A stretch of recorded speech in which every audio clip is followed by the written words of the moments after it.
Okay, let's start. Good morning. So today we're going to start with, again, the synthetic approach to differential forms. One of the rules I had forgotten last Friday to mention, but I think in this last problem set I released on Friday, I did a nice sort of summary. I'm going to go through it again here. What I would like to do, and one of the reasons why I wanted to start with this synthetic approach is, well, in 3 dimensions, I'd like to do a couple of examples. And specifically, I would like to perhaps discuss the relation between these d operations in differential forms and these derivative-like operators that you've seen in Calc III, things like grad, curl, and divergence. I don't know if you remember, but grad and div, these are, so one of them takes a scalar field, turns it into a vector field, and the other one does it the other way around. And their formulas are rather straightforward. But somehow this curl, when I was first learning it, seemed rather bizarre. Of course, there's a certain pattern, but I always had trouble sort of remembering it. And another thing was that, it seems like definition of the gradient generalizes to higher dimensions rather straightforwardly. You just add the partials, whatever. Divergence too, you can just add the partials. But somehow there seems to be something bizarre going on with curl. I would say to myself, okay, so this is like a bizarre formula, and like, is there sort of like a more general version of this that I can just use without specifying the 3 dimensions? And there is. And so that's why I'm sort of prioritizing synthetic approach right now, namely a reinterpretation of these operators, grad, curl, and div in 3 dimensions in terms of differential forms was the main thing, was the first thing that really sold me on this formalism when I was first learning this. Okay. So we're going to do a bunch of examples. But let's first go over the rules and expressions and so on. I fix Rn. Rn is going to be the standard thing for now. Later on, we'll sort of switch over to more general spaces. I take an open set M in Rn and a K, 0, 1, 2, or infinity. K is going to be my regularity. Okay. Ck 0 forms on M, okay, this is that space, is nothing but the space of Ck functions defined on M taking real values. Okay. So why do I call this 0 form? Because remember, forms are expressions of this form, function multiple of these wedges of dxi's added to each other. And the degree of the form is the number of dxi's you see wedged together in all of these summands. In particular, if I don't see any dxi, that means that's just a scalar function for me. Okay, that's why I call this a 0 form. Ck differential 1 forms are, well, all for now formal linear combinations of this form. You take dx1, dx2, all the way up to dxn. These are sort of basis differential 1 forms. Okay. You multiply each of these by some scalar function.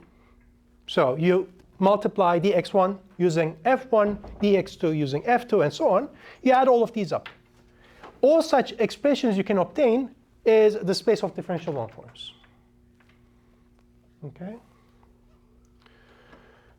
So you can, if you want to write it like this, you can write it like so. Sometimes it's better to write sort of a closed form. Ck differential 2 forms. Now you're going to take 2 of these dxi's, wedge them together. Okay? And the short way of writing it is like this. I1 and I2 are 2 indices that vary between 1 and n. I1 is strictly less than I2. Okay? For each pair of indices, you have here, you see a 2 form, a basis 2 form, dxi1 wedge dxi2, and you multiply it by some function. You add all of these up. And so writing this out explicitly means f12 multiplied by dx1 wedge dx2 and then plus f13 dx1 wedge dx3, and so on, all the way up to f1n dx1 wedge dxn, but we're not done, okay? Now you start with dx2, x2, x3, x2, x4, and so on. So f23 dx2 wedge dx3 plus dot dot dot plus f2n dx2 wedge dxn. You're not done again. Now you start with dx3, dx3 wedge dx4, and so on. And the final term is something of the form f sub n minus 1n dxn minus 1 wedge dxn.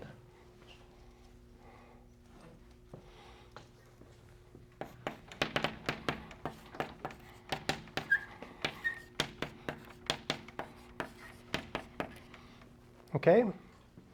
So the space of differential two forms of regularity ck is the collection of all such expressions where the coefficient functions are all ck, scalar valued, taking values in m.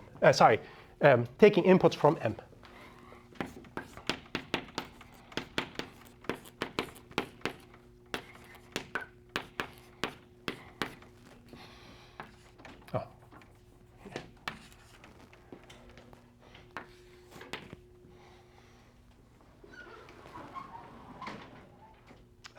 Any comments or questions so far? What would the summation look like if you just wrote it as two sums next to each other? Like one's nested. I'm not sure I followed your explanation. Yeah. So the point, OK, so maybe I should mention this. The point of writing these forms like this is so that you don't repeat if you have the same index twice. I'm going to mention this again in a second.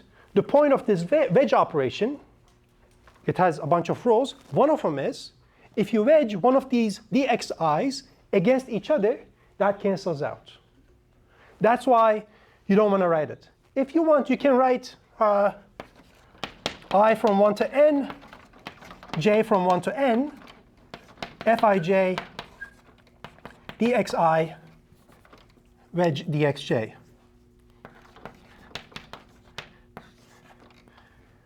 If you want, you can write it like this. But this is going to count a bunch of them that are going to be automatically 0. And furthermore, when you think about it, so this is a very good point. Let me write it here.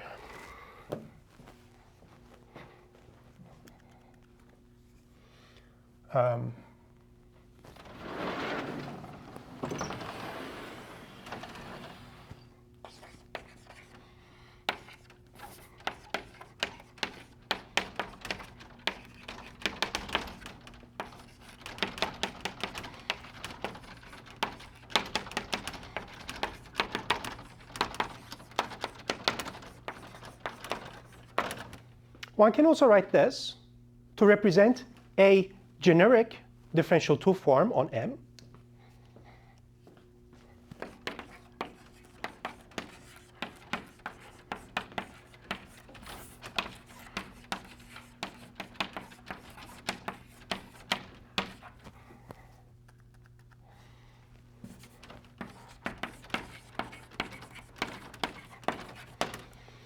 But in a sense, this is not very efficient, you're going to realize, once you start doing calculations. The reason is, it has two reasons. One of them is, some of the indices, whenever j equals I, this is going to equal to 0 by one of the rules of wedge operation. And furthermore, for some pairs ij, you're going to see ij and ji. You don't want to see them separate two forms like this. Because the other rule for the wedge operation is, you get to flip the orders of these, but you pick up a minus. OK? So instead of, so let's say this is the I coordinate, and this is the j coordinate. OK, so this is 1. Oh, maybe we should start here. 1, 2, all the way up to n. And then 1, 2, all the way up to n. So these lattice points give me indices. On the main diagonal, you're going to get automatically 0. So you don't want to write those down. You're going to realize once you start doing calculations. Let me write it. So on the main diagonal, these are going to be always 0. And furthermore, it's better to just sum over one of these rectangles, triangles.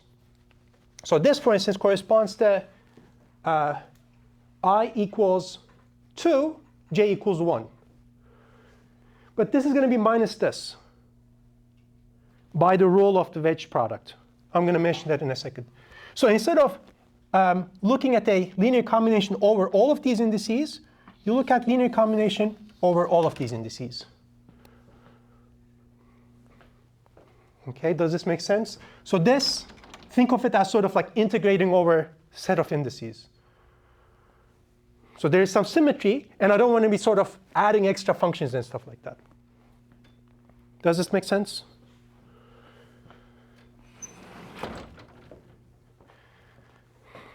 All the more reason for this is that when you switch over to differential 3 forms, you're going to have now 3 different indices. You see? So if you can still write it like this, it's fine, but you're going to have sort of extra terms that actually don't matter. So rather than using this, we use distinct indices, precisely because of, for now, the rules that govern wedge products. I'll mention that in a second. Any other questions about this?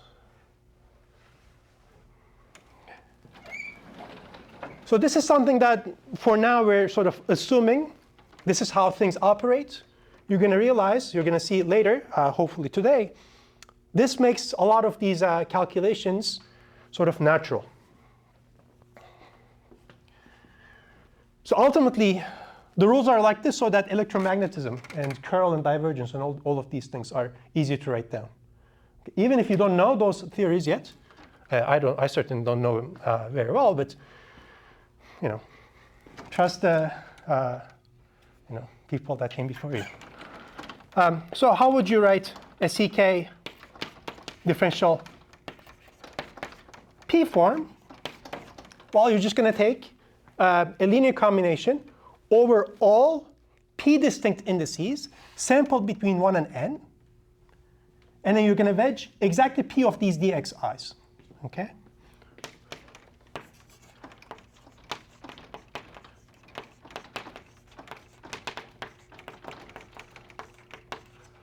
Okay. 1, I2, dot, dot, dot, IP dxi1 wedge exi2 wedge dot, dot, dot, dxi p. And again, these coefficient functions are sampled. They are sort of arbitrary functions coming from CK. I'm not writing that. Okay.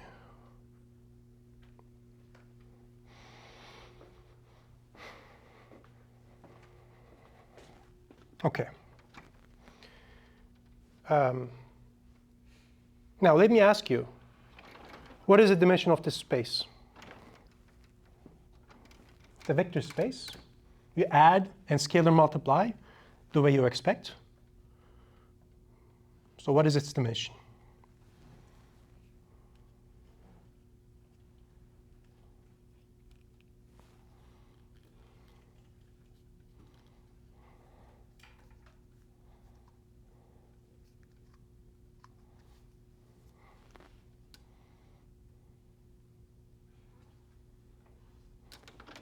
So, something combinatorial?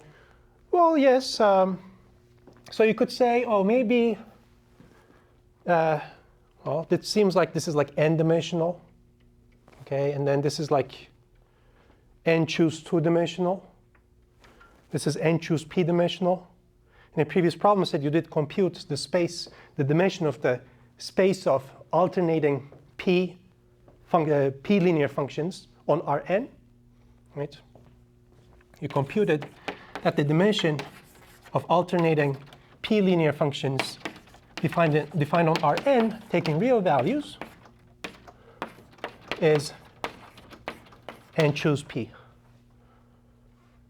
Yes? Well, in a sense, you're right. But technically speaking, these are all infinite dimensional spaces. I mean, this is an infinite dimensional space. You're adding n different functions, and functions are coming from infinite dimensional vector spaces, meaning these are all infinite dimensional. But in a sense, this still makes sense, meaning you're sort of multiplying n different terms, multiplying n choose 2 different terms, and so on.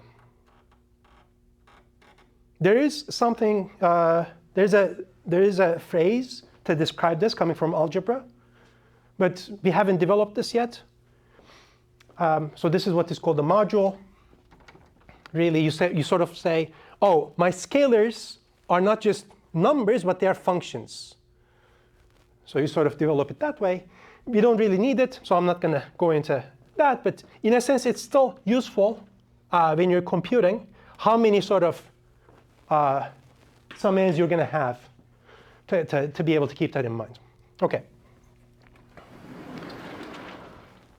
Now, the collection of all of these, if I don't specify the p, is going to be ck differential forms on M.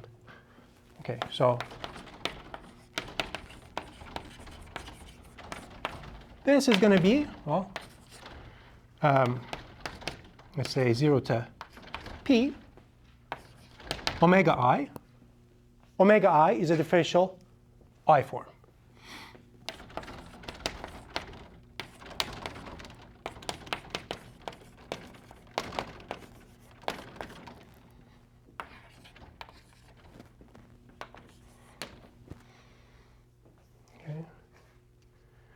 So remember the case of polynomials. You can consider the space of all polynomials. That would correspond to looking at differential forms without specifying the degree. Or you can focus on specific multilinear functions for 5 linear, 6 linear, whatever. That would correspond to looking at these. Both of these perspectives turn out to be useful. Now, that's that.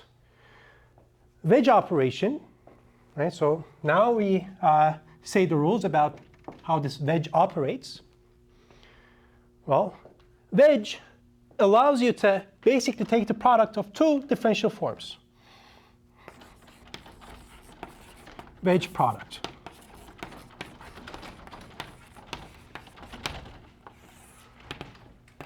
So it's going to be bilinear. You get to take two forms, put them together, gives you another form.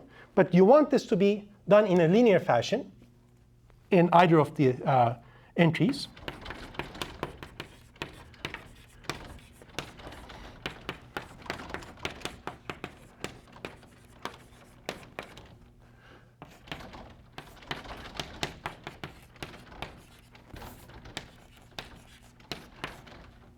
Bilinear.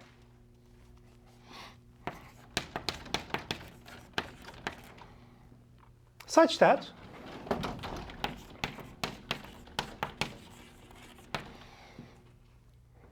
well, first of all, if you were to take 2 differential forms, wedge them together, and then scalar multiply using some function, it doesn't matter where you put this function. You can put it next to this or next to this. They're all the same.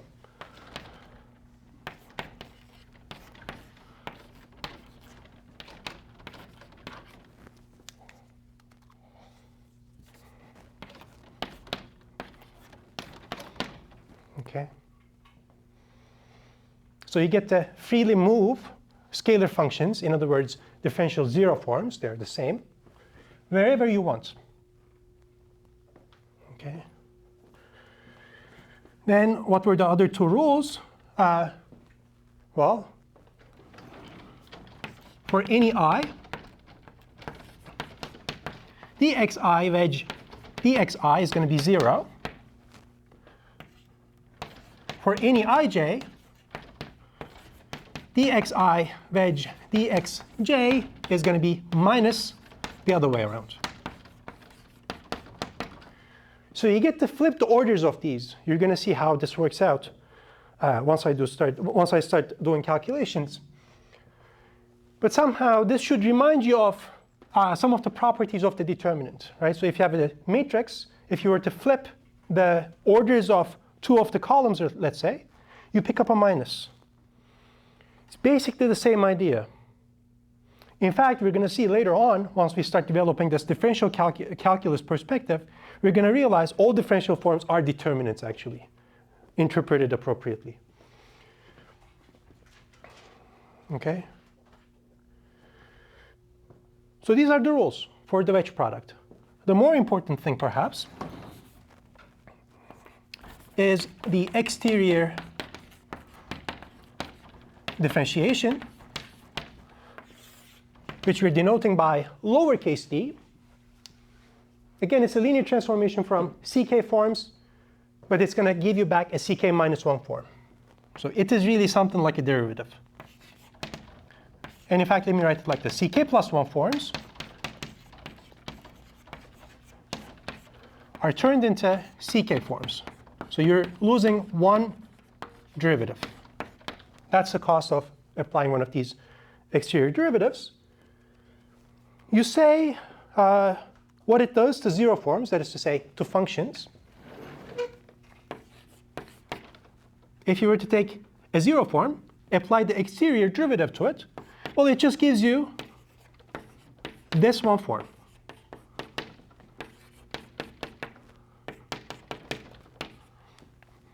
Okay, you compute the partials, so these are now functions again, multiply them with the corresponding basis differential 1 form, add them up, and that gives you df.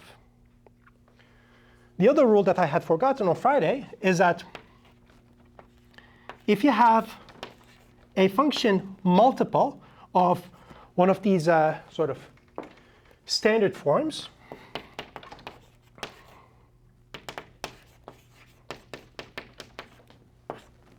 this is nothing but df wedge the remainder.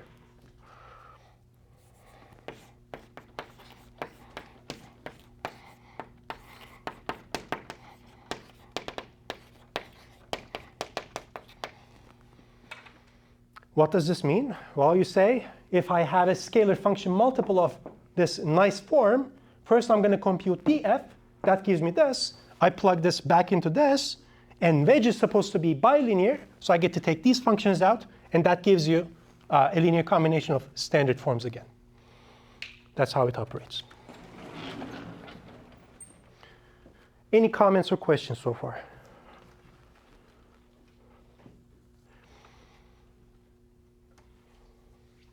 The third operator that we're going to need is what is called the Hodge star. Again, it's a linear transformation. And again, just like with the wedge product, it allows you to put this f wherever you want. But it does something with the rest.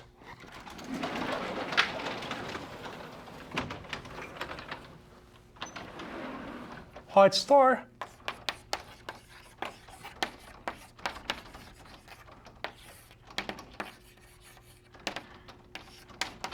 this is a linear transformation again.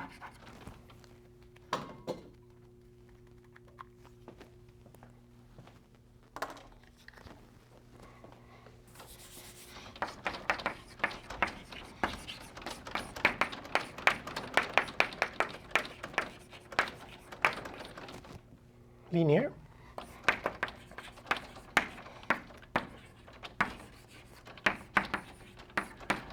Such that a function multiple of any form becomes star of the form multiplied by the same function. That's the first. And the other one is slightly longer to describe. So if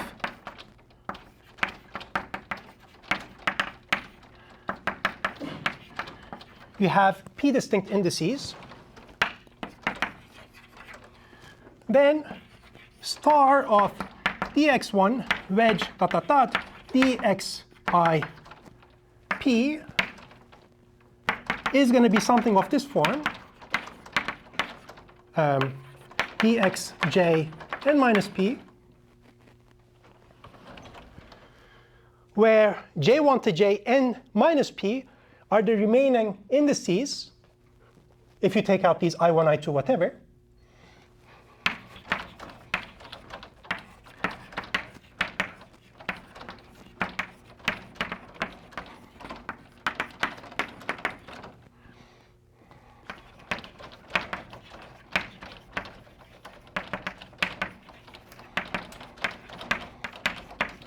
I should say here plus or minus. And the plus or minus is determined so that the following is true.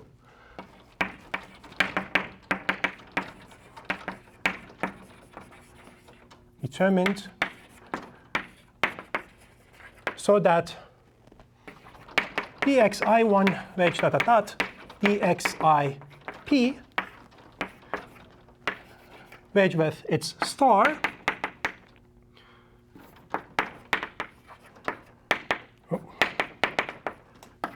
gives you the standard n form.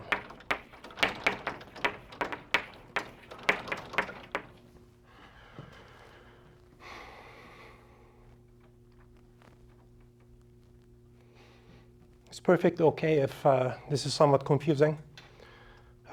This is basically something that allows you to do right-hand rule.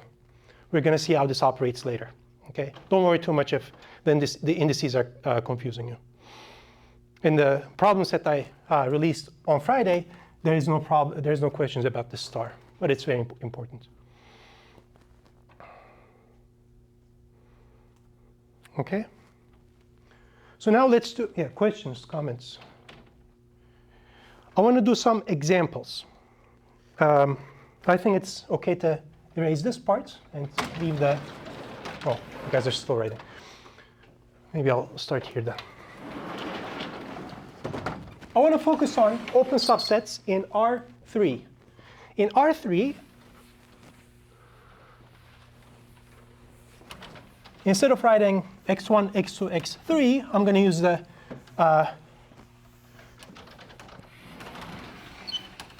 xyz coordinates.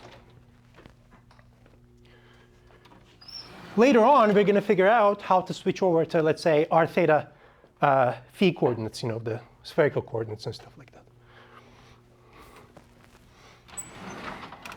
Okay. In fact, let's take M to be all of R3. Okay. And so, for instance, F, which is, let's say, xy, this is a differential zero form. Okay. So this is a differential zero form. I'm not seeing any dx's. That's a differential zero form. What is, for instance, an example of a differential one form? I typically use like f, g, and stuff for zero forms because they're sort of like functions. They're like scalars for me.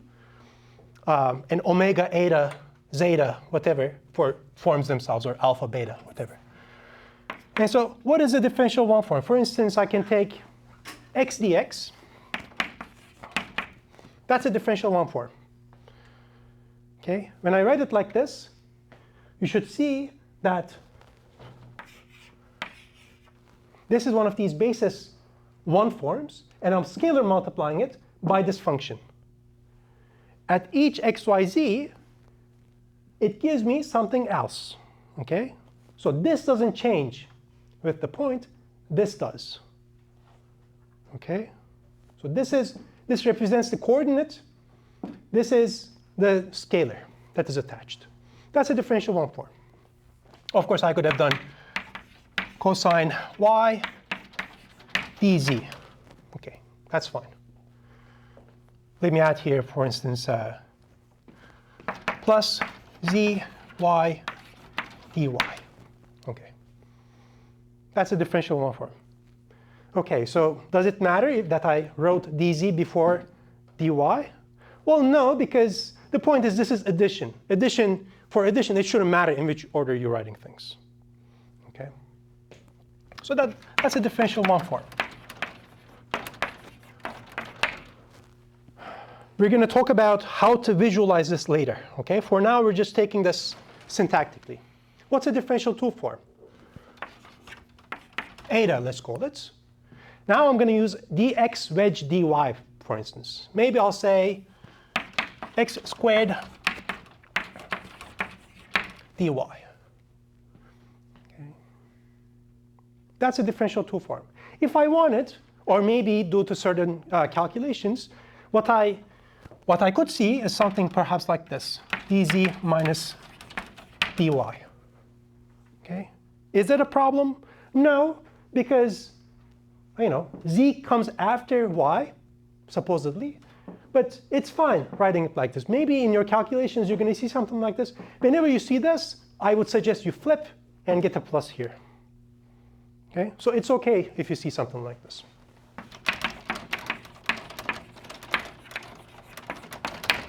And what's a differential three form, for instance? Let's use capital omega.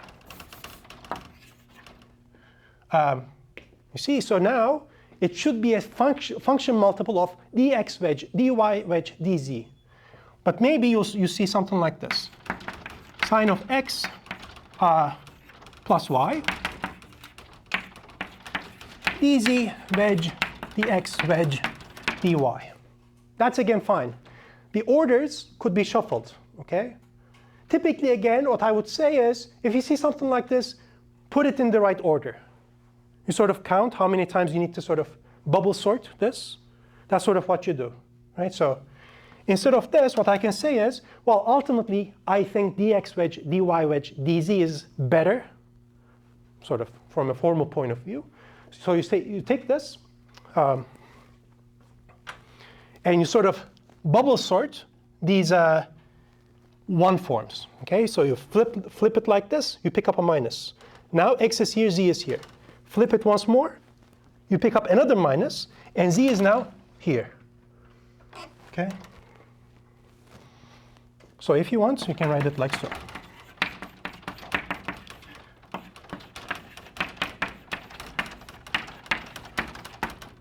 Okay.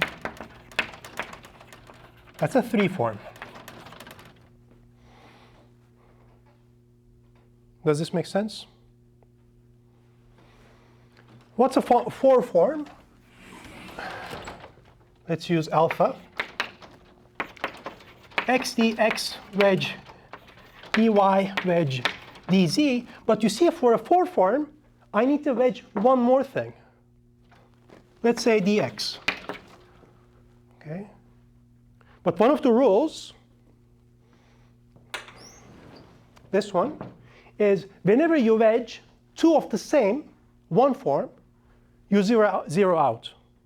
That is to say, there is no non-zero 4 forms, 5 forms, whatever, on R3. So the dimension of the space is the top degree for differential forms. Even though I'm sort of writing it like this, it looks like p could be infinity. It's not going to be infinity. It's always going to be 0. Okay? Any 4 form on R3, I don't care what the coefficient function is by virtue of the definition of how wedge product operates, is going to be 0. Any questions about these so far?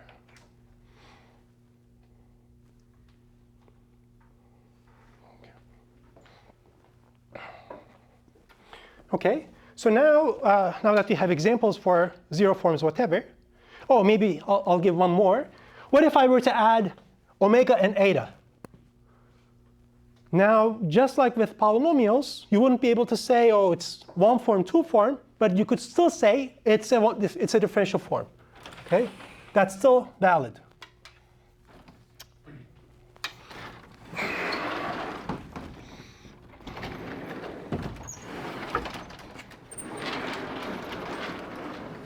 Let me write it here.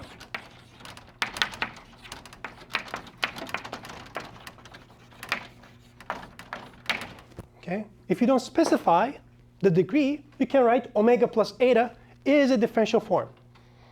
Okay?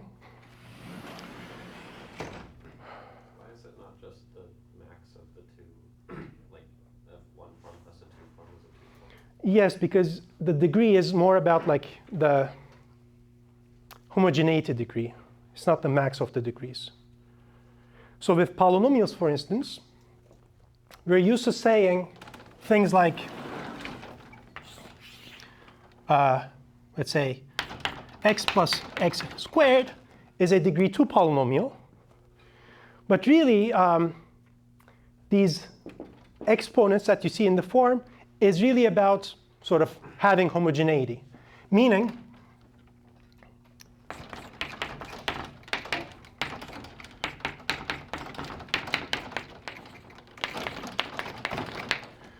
you really want to say something like this. If I were to scale the input of the polynomial by some scalar, the output is scaled by lambda to something. For this, x plus x squared, you cannot write it like this. Okay, it's not a homogeneous function. But if you had this, this would be 2. So really, it's the homogeneity degree, if you want. That's a good question, but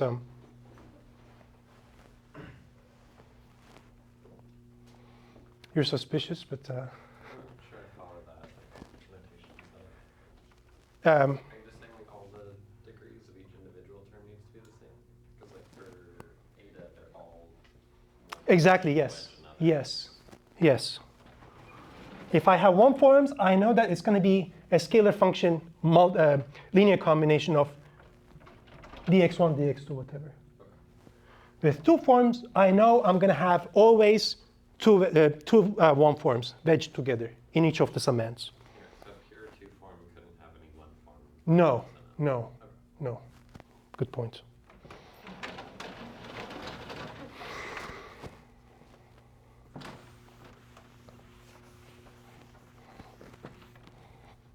Okay, so now let's look at how exterior derivative. Oh, even before that, let's try to wedge a couple of them to see how wedge product operates. So if I were to wedge f and omega, let's start with that. So this is the example continued. I think I'm going to erase this.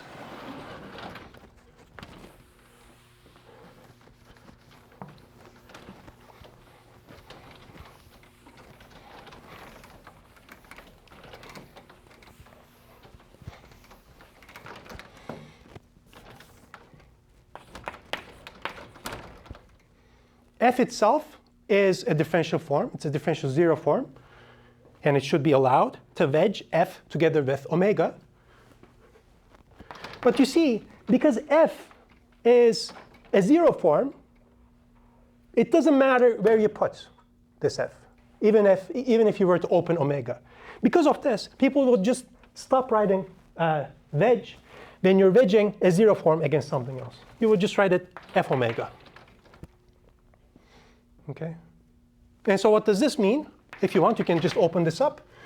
You could say this is xy multiplied by this function, this one form.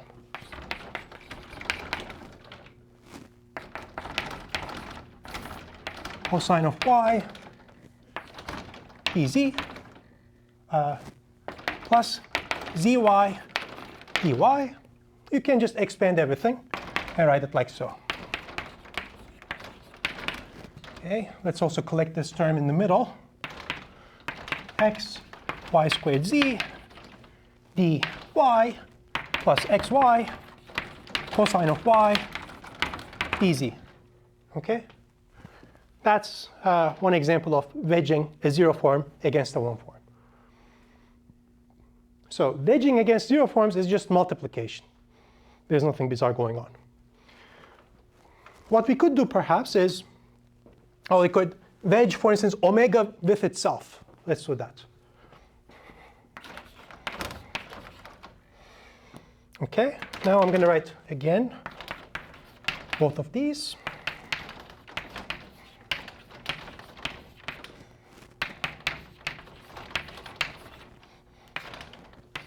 That's omega wedge itself.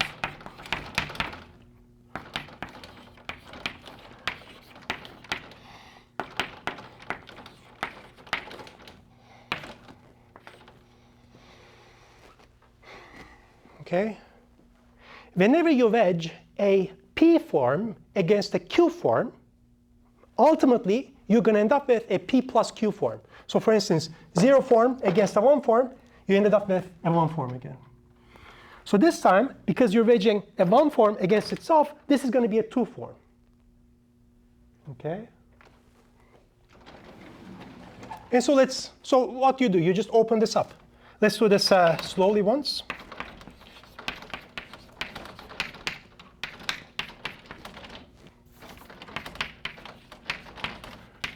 You see, I'm always collecting scalar functions in front as I'm multiplying. X, z, y, dx, wedge, dy. I distributed this guy. Now I need to distribute this. Cosine of y, x, dz, wedge, dx. OK, so the order matters. First factor is going to be dz, and then I'm going to see dx. Okay. Cosine y squared, dz, wedge, dz. Then this against this is cosine y, zy, dz, wedge, dy. And then finally, I need to distribute this. But again, you see, this is the first form I should see. Z, y, x, dy, wedge dx plus zy cosine of y, dy, wedge dz, and then plus zy squared dy wedge dy. That's how you wedge. I just distributed things. But you see, now certain things cancel out. Whenever you see a multiple of the same form, that cancels out. Technically, I didn't need to write this. When you're calculating things, I'm not expecting you to write everything like this. The point of differential forms is that it makes things faster to compute. Okay? So this is 0 automatically. I don't care what the function is next to it. And in fact, it should be nx squared. Not that it matters. What else? This is 0. This is 0. Okay? By the definition of wedge product. If I see the same thing wedged against each other, against itself, that's 0 automatically. And there is more. So for instance, here I have xz, xy. I'm thinking these are sort of in the right order. But here I have dz wedge dx. I'd rather flip the orders of these, pick up a minus, and collect it with this. Okay? That's the point. So this is going to be matched with this. And that's it. And then xy is going to be matched with yx. And then zy is going to be matched with yz. Okay? And so ultimately, if I were to collect all of these terms, what do I get?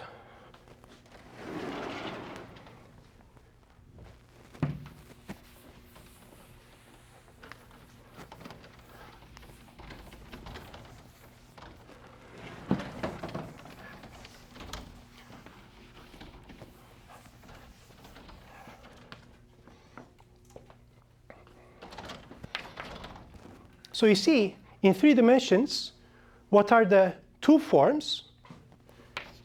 3 choose 2 is the same thing as 3 choose 1. And I'm going to have, that means dx wedge dy, dx wedge dz, dy wedge dz. Okay?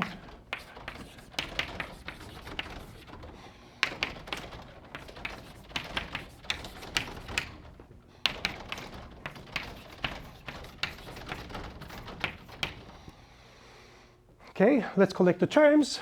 x cosine y goes here. This xyz goes there. This, you see, cosine y times x, but with a minus, because there I wrote xy wedge x dx wedge dz. So this is minus x. Oh yeah, because we're multiplying things with each other. Okay, that's fine. Then this goes away. This is, I need to pick up a minus. Yz cosine of y. Okay. But with a minus. That was this term. This with a minus.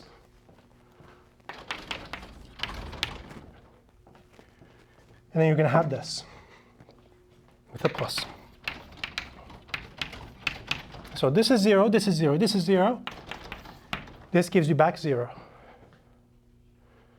So omega wedge omega is 0.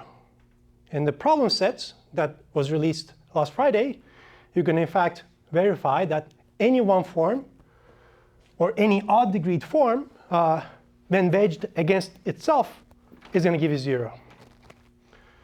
Okay? So it had nothing to do with these functions really. So these rules, there are certain rules coming from simply the axioms, simply the rules, that say if you do this against the other thing, it's going to give you 0. So it saves a lot of time if you know how things operate. And that's why I wanted to start with, one of the reasons I wanted to start with the syntactic method or syntactic approaches. Well, differential forms are really about simplifying calculations. And if you know the rules, if you can calculate things without thinking too much, by still being aware of how things should operate, things really work out fine. So if you wanted, we could have wedged omega and eta together. I'm just going to leave that to you. It's still a good idea. One thing I'll say about this Hodge star is, in this case, okay, Hodge of dx is going to be the remainder. Okay, so you sort of keep in mind the right-hand rule.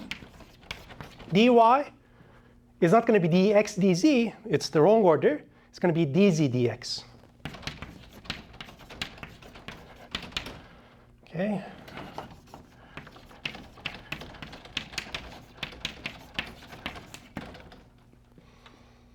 Okay. And there's a similar thing for Hodge star of dx wedge dy, for instance. Ultimately, what happens is when you apply star to a 1 form, it gives you back a 2 form, and vice versa. Okay? So somehow, this star operator is really about k forms being the same thing as, approximately the same thing as n minus k forms. So this is sort of like a rule coming from combinatorics. But this now, in the context of differential forms, takes a different meaning, more sort of deep meaning. Somehow 1 forms correspond to 2 forms in 3 dimensions. Okay? So, okay. That's going to be it for today. We didn't have time for the curl, but we're going to do that tomorrow. Thank you. Okay, let's start. Good morning. So today I'm going to take attendance. There you go. We're going to do, finally, so we're going to establish this connection between this exterior differentiation defined on forms and these derivative-like operators that you have used in Calc 3 in vector calculus. I wanted to mention a couple of things before, because we're going to use these. First of all, there's something called musical isomorphisms. Okay, has nothing to do with music, but so the point is that in Calc 3 you haven't seen anything like a differential form. You've seen scalar functions and vector fields. So the point is somehow we need an operation that transforms vector fields into differential forms and vice versa. These musical isomorphisms are precisely those. Namely, so you have the flat operator or the bemol operator. Right, so those of you who are aware of music stuff, let's see if I can remember. Like this. Mi, fa, sol, la, si. Okay. And then do this.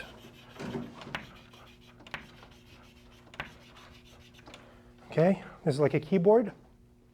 Flat goes to the left, so it becomes lower pitch. Sharp goes to the right. Diese goes to the right, becomes higher pitch. Okay.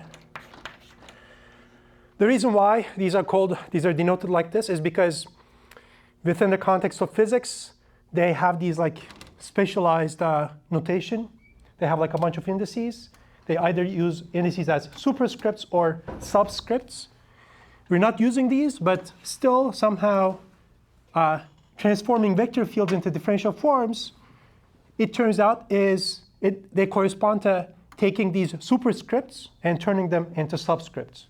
That's why this is called flat or bemol, or this is called going backwards, meaning raising the index, called a sharp. Okay. How are these defined? Well, and so let's say it like this. If I have a function, capital F, right, you feed to it a point in M, it gives you 3 numbers. Let's call these 3 numbers P, Q, and R.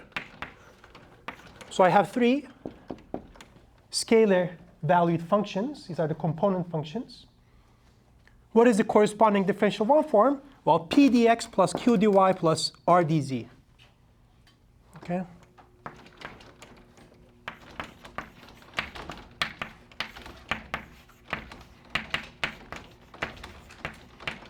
It's like this. And in general, too, if I had Rn, I would have n tuples for a vector field, and I would likewise transform it into a one form the same way. I'm not going to write it. But this is something that we're going to use. Okay. How about Hodge star? I kind of mentioned how this is operated in R3. Let me be a little bit more explicit. Basically, you want to encode the right-hand rule. Okay. In Rn, the same thing holds, but it gets slightly complicated. For now, let's just look at this. I'm going to give an example as to how to use it in Rn as well. Right, so what is the right-hand rule? Well, you want to sort of take your right hand and point it toward x, and your palm should be toward y, and then when you twist it, it gives you this third direction, right? And so, like this.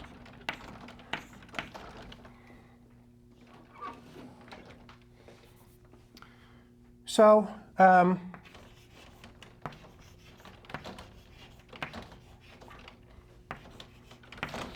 function multiples, they are fine. Hodge star doesn't do anything to them, so you can just factor them out. 0 forms, right? So 1 just becomes dx wedge, dy wedge, dz. We need more space.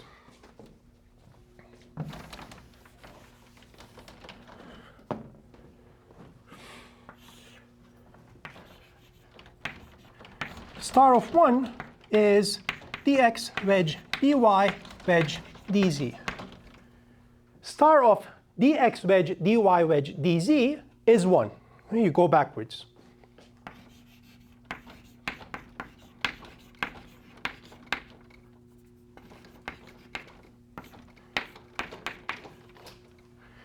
So if you're operating Hodge star on 0 forms, just take the scalar and use the top form, standard top form. If you're operating on top forms, 3 forms in this case, just forget all dxi's.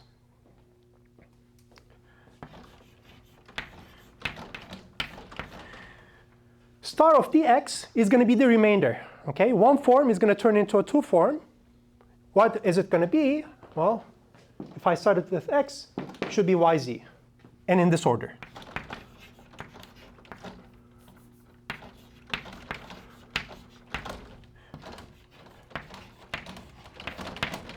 If I start at y, should be zx.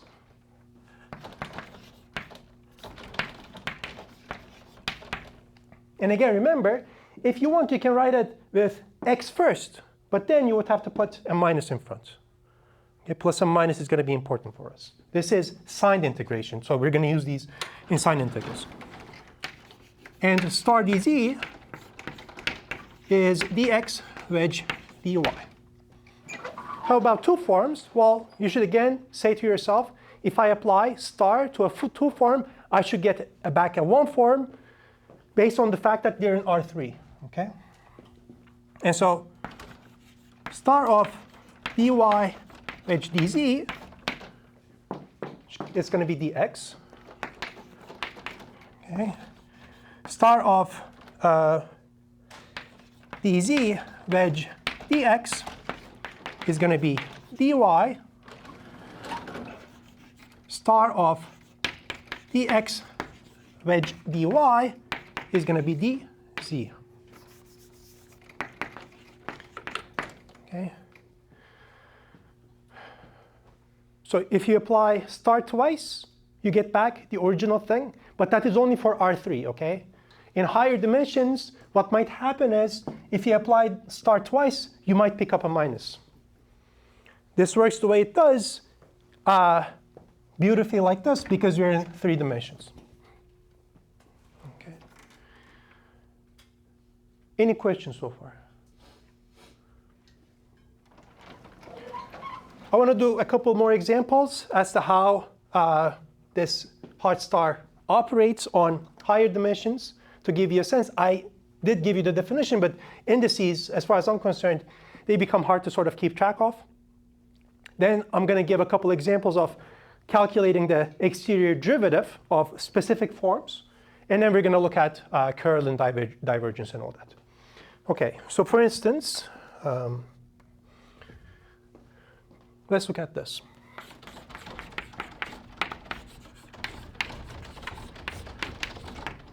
I have an open subset in R5.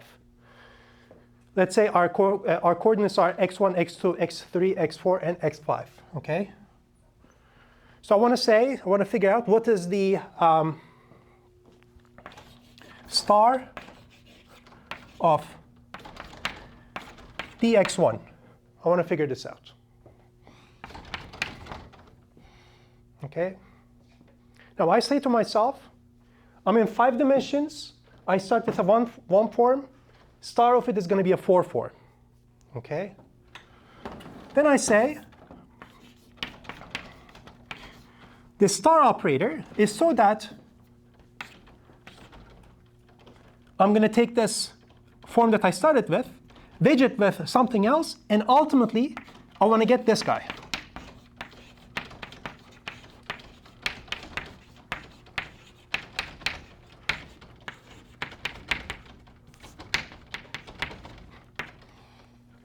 This is the correct order, I'm saying. Well, I say what I'm going to do is this. In the list of all basis 1 forms, if I get rid of the first one, I have 2, 3, 4, 5. That's how I'm going to start with. Okay?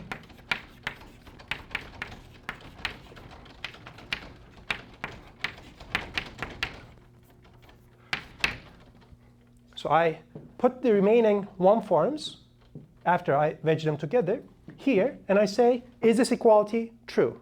And clearly it is true, which means that the star of dx1 is precisely this.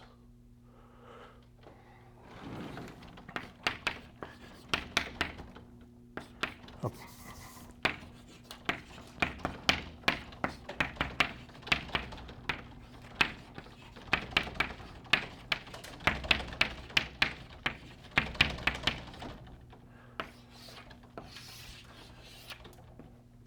Okay, so far? What is the star of dx2? Here's a next example.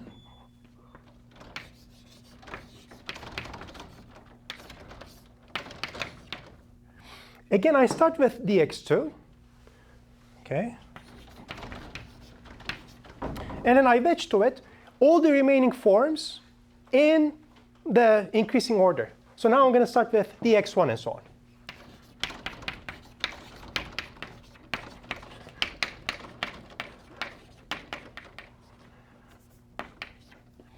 Okay? But ultimately, I again want to get back the 5 form in the correct order.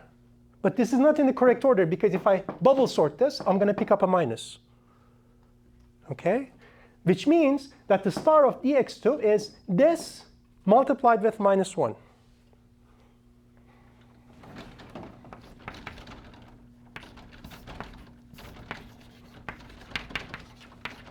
So this guy multiplied with a minus 1.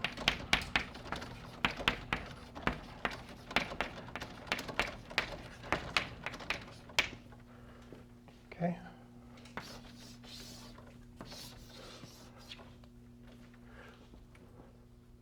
Does this make sense?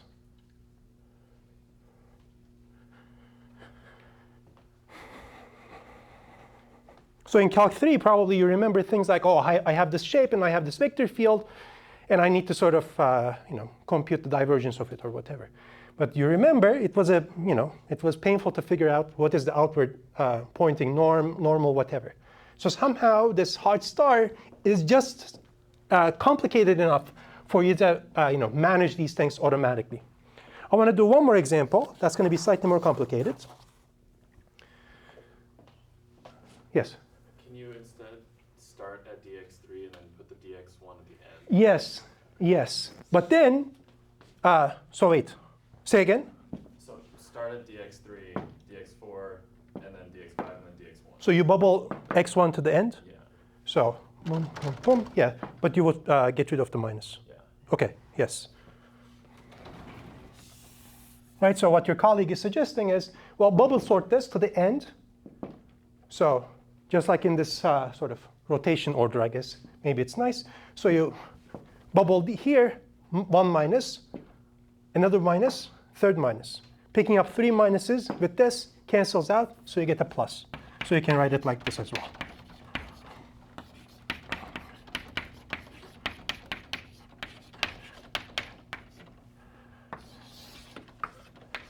Okay. These two are the same forms. They look different, but by way of the rules for wedge operator, they are the same things. Okay. I want to do one more example, which is star of dx3 wedge dx5.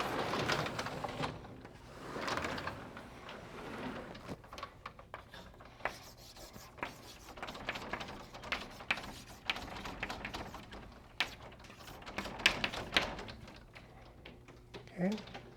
So again, I start with what I'm trying to take the star of.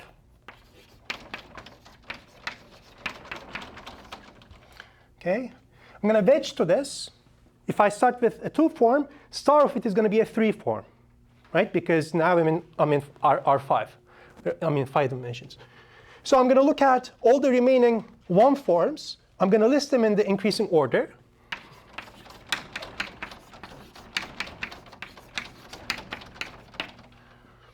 Okay? But I want this. There's going to be a plus or minus here. This plus or minus is going to be determined so that this, whatever this is, ultimately is in the correct order. Turns out to be the same thing as this. Okay?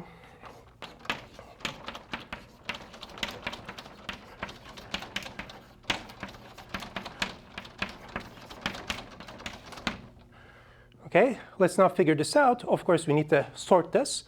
This has to go to the end, which means you're going to jump 3 times. That gives you a minus. But then this, you need to jump 2 times over this and this. Okay, which means this has to be a minus. Okay. And so,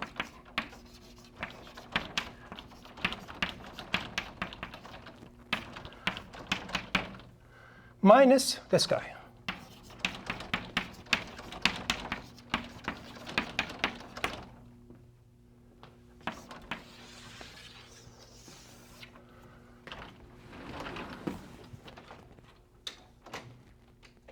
Does this make sense?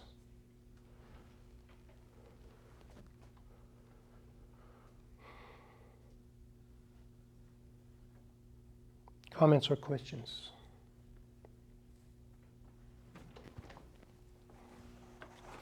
OK. So now, is there anything else I want to do before? OK.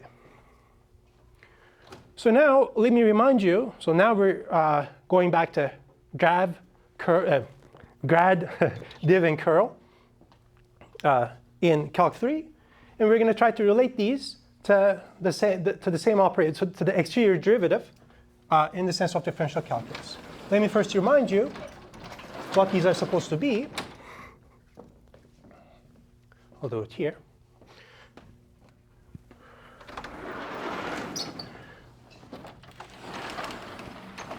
So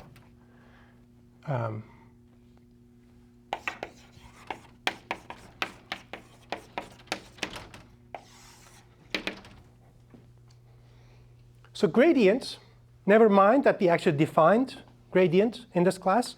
Let's forget about it for now. Let's just go back to how it's defined in R3 in Calc 3.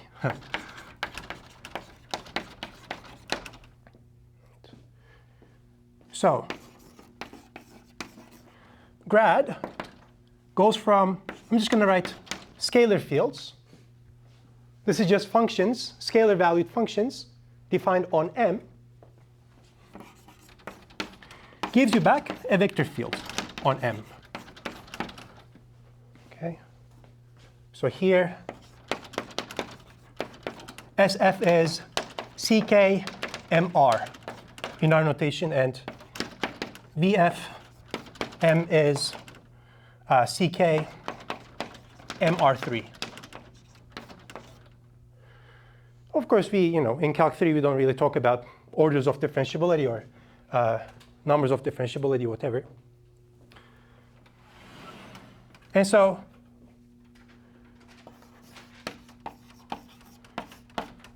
grad of a scalar valued function, this is also denoted like this, right? It's going to be a vector field. You feed to it an x, y, z, and gives you back, well,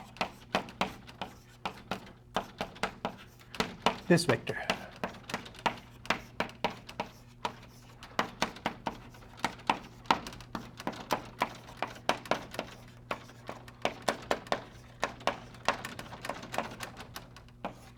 Okay. That's the grad operator.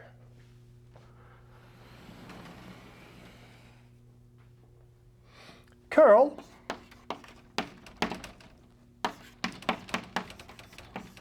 you feed to curl a vector field, gives you back another vector field.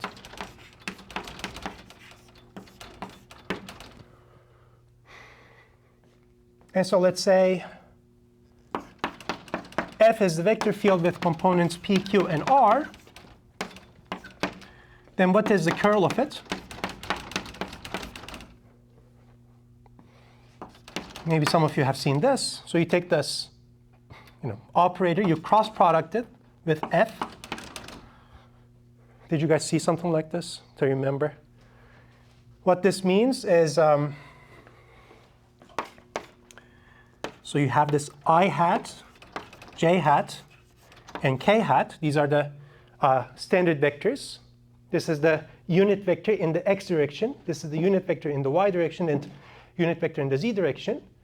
Then in the second row, you put the partials. And in the third row, you put the coefficients of F. And then you put these in a matrix, and you compute the determinant of this. Now, never mind the meaning of this, because this is like a matrix where first rows are triples of numbers. Second rows are differential operators. Third rows are scalar valued functions. But kind of makes sense. You just like multiply whatever. Right? Matrix. Yeah, like a matrix. Typically in Calc 3, we don't say this is a determinant or something, right? But we say, oh, this is how we compute this. But of course, it's a determinant in a sense. I'm not going to do this calculation. I'm going to leave it to you. Finally, divergence takes a vector field, gives you back a scalar field.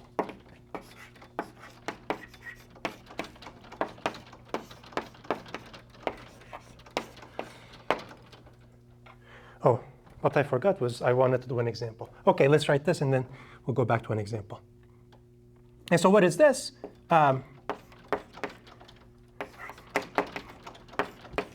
Divergence of f, well, it's pretty much the same as this, but instead of cross-producting f with Doritos, you dot product.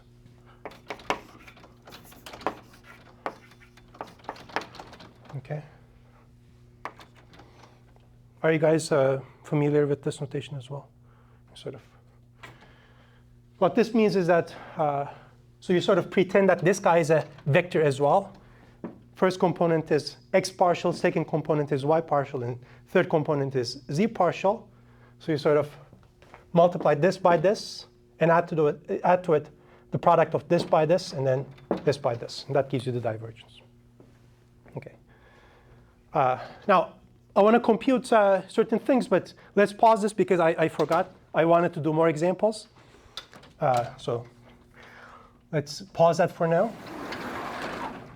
I think I'll erase this actually.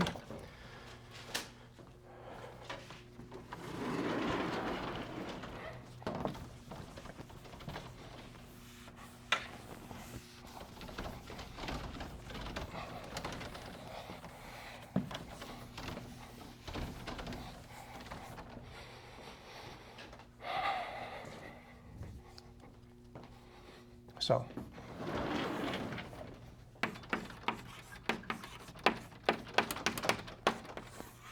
pause this for a second. Let's go back, do some examples of exterior derivatives first, and then I'm going to do the sort of more general calculation. Again, I'm going to take R3 to be, well, M to be R3. So for instance, let's start with this. Omega, I'm going to define as, well, 1 over x dx plus y dz. OK? Now, here's an important thing. This is not a one form on M. OK? Even though we're sort of still using differential forms syntactically, the coefficient functions that you're using actually have to be defined everywhere. OK? So these are not just merely formal expressions made up of formal functions. This is a differential form on, let's say, on the open subset where the x value is non-zero. But it's not a differential form on all R3. OK? This is important. So this is a form. It's a one form on, let's say, R3, take away x equals 0. OK? That's an open subset in M, in R3. And on this open subset, this is a differential form, but it's not a differential form on the whole of R3. That's an important thing. So when it comes to differential forms, we really need these functions, these coefficient functions, to be defined everywhere on M. That's going to be very important. So even though you could perhaps say, oh, you know, if x is 0, I'm just going to say it's infinity, whatever. That is verboten. OK? It's not allowed. OK. So let's say x is x dy plus, well, x squared dy, let's say, and then xy dz plus dx. OK. Now, this is a differential one form. Okay, it's C infinity differential one form. on R3. It's defined everywhere. It's all good. I want to compute its d. Okay?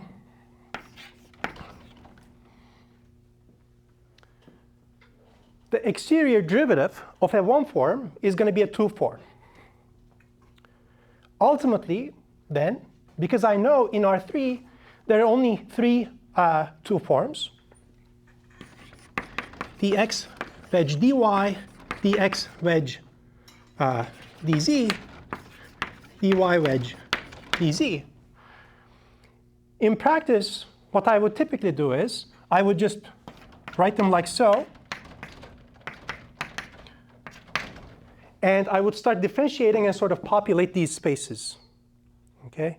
But for now, just for this example, let's go through how one could calculate and sort of see how things cancel out. But in practice, this is sort of how you calculate things. Or that's how I do it.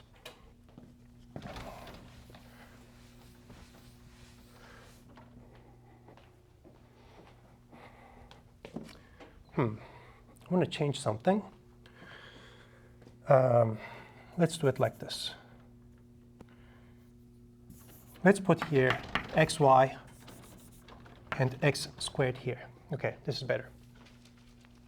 So for instance, in this example, again, this is a differential 1 form. xy is the coefficient function of dy. So for instance, because I'm going to ultimately multiply whatever derivatives coming up from here by dy, I actually don't need to compute the y partial here. It's going to cancel out. So once you start once you start getting comfortable with differentiating forms, you're going to have these like shortcuts. But let's see that we haven't seen this. We haven't realized this. Slowly, let's calculate everything. First of all, this d operator is a linear transformation. Okay? So I'm just going to first distribute over pluses.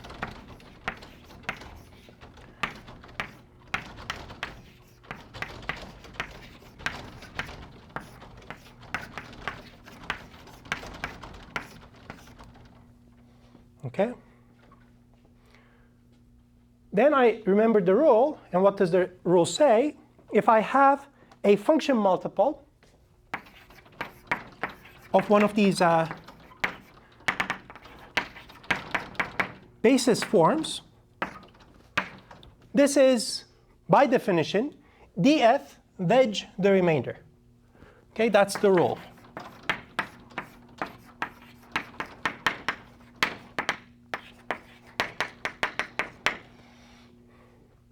Okay. And what was df? Well, it's the 1 form whose coefficient functions are the partials. Let me write that as well.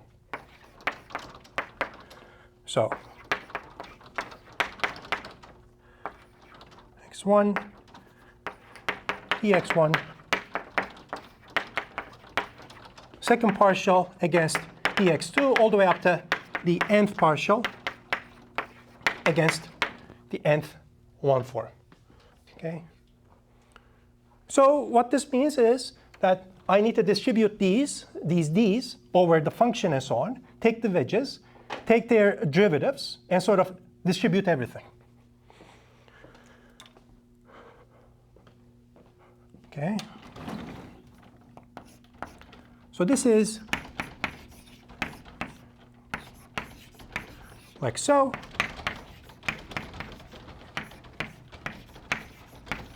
Like so, plus, well, what to do here? Well, this is just 1 times dx. It's going to be 0, of course, but let's write it.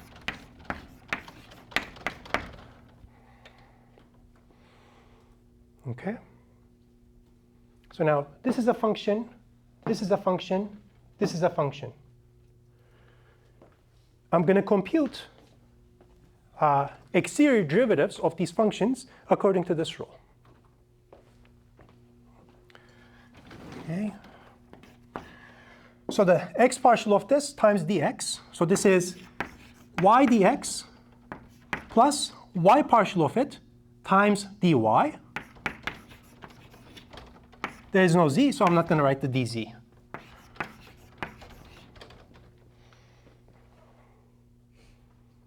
Okay. Now I'm going to do the same thing with this guy. So the derivative of this with respect to x is 2x.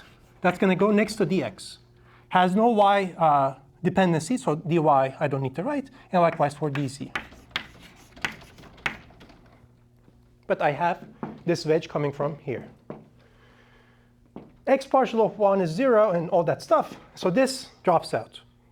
So I don't have that. Okay.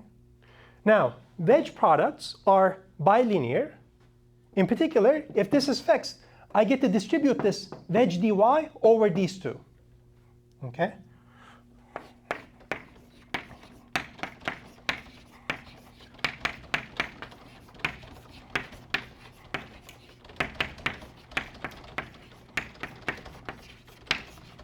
And here you see, wedge products do nothing with scalar multiple functions. So I can just take this out and write it like this. And finally, I would say dy, wedge dy, by definition of the wedge products, is going to be 0. Whenever you wedge a one form of the standard type, so whenever you wedge something like this with itself, it's going to give you 0, which means that this is 0, so that you're left with y dx wedge dy plus 2x dx wedge dz. Okay? So this is d omega. Omega was this. That was a 1 form. I took its exterior derivative. I got a 2 form. It's a 2 form.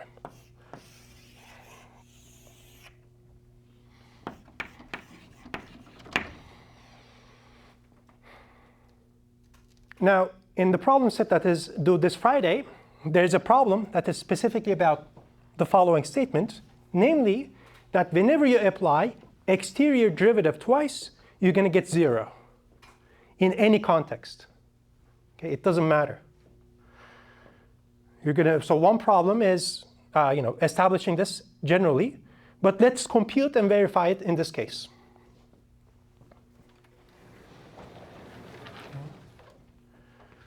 Long time ago, when we were discussing derivatives, remember, I told you I don't want to use lowercase d as derivatives in the context of differential calculus, because I don't want you to think dd is second derivative. In a sense, it is, but it's second exterior derivative, and it's always going to be 0.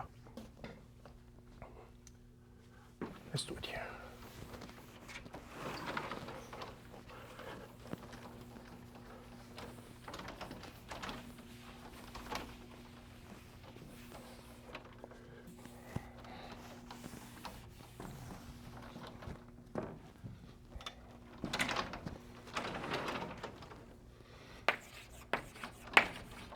I want to compute this.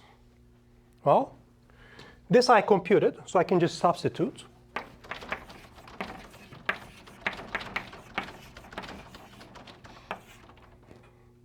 Plus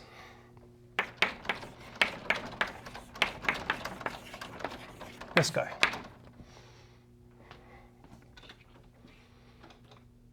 Now, if I were to say you don't need to compute this explicitly to see that this gives you 0, would you agree with me? Why? Because, well, ultimately, I'm going to distribute this d over summation. Then I'm going to have dy wedged against dx dy. But whenever I have two of the same, that's going to 0 out. So I say to myself, oh, the coefficient function next to dx dy is only dependent on y. But that's going to cancel out because of this guy. So this is going to give you 0 when you take the d. And likewise, this guy. Okay. Now, let me reiterate. In any context, d squared is 0.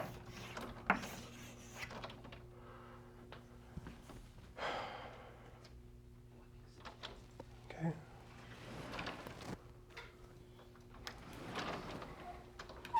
Any comments or questions about this?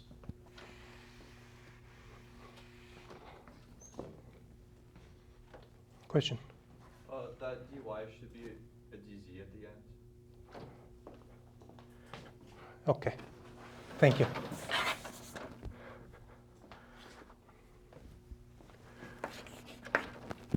It doesn't matter, of course, because I'm going to get a copy of dx from this. But yes, you're right. Okay. And so now I think with this example in mind, let me first perhaps give a definition.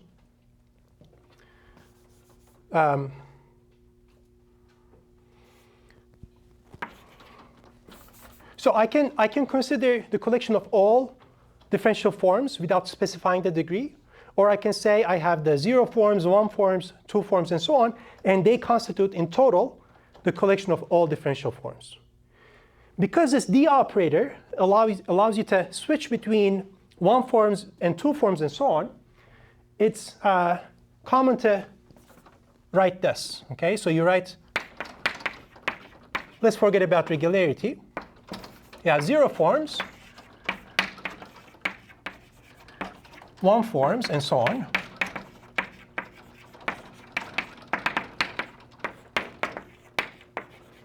All the way up to n forms. In Rn, any n plus 1 form is going to be 0, so you don't write the remainder. You just say this is 0. Okay? So it's almost like this D operator allows you to move from here to there and so on. D squared being equal to 0 means that whenever you apply it twice, you're going to get 0. Okay? Meaning, if I were to focus on one of these,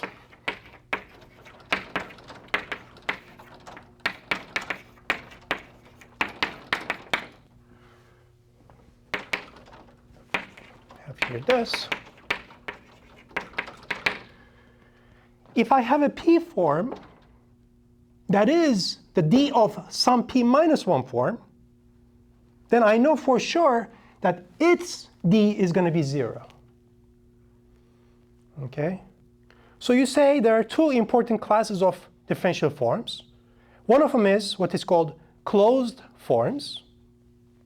The other one is what is called exact forms. So let me write it there.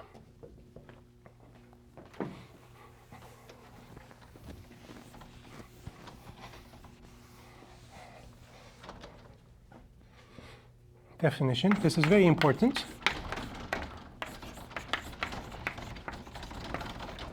Form omega is closed if its D is 0. Okay? This is not the same thing as closed set in the case of topology. This is more like closed expression, whatever. And a form omega is exact if it is a D of something else.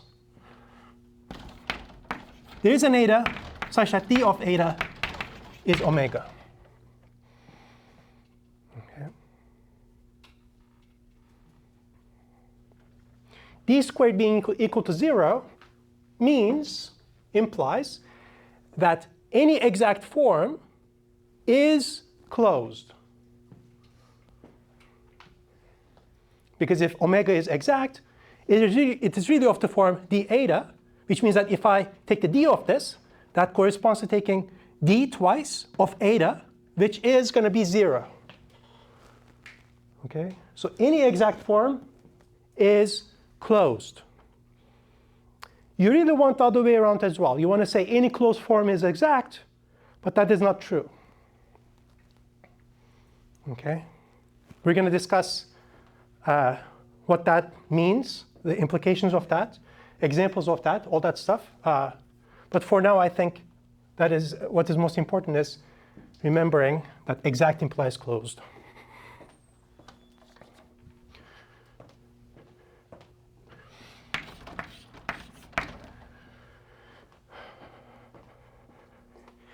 Okay. I should say this. Now going back to Calc 3, exact implies closed corresponds to saying that curl of grad is 0. Meaning, if a vector field is the gradient of some function, then its curl has to be 0. Did you guys sort of see something like this in Calc 3? Yeah, this is just like conservative vector field. Yes. So you should just, this is a very good exercise. It's very important. Take a scalar function, take its gradient. Here it is. Take the curl of this. It's going to give you 0 no matter what the function is. Okay, this is very important. So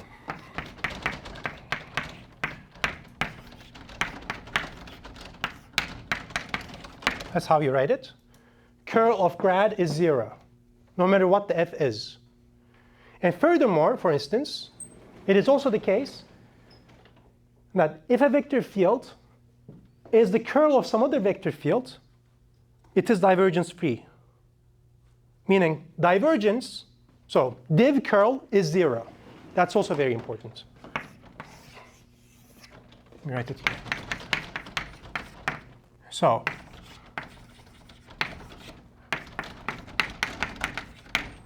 okay.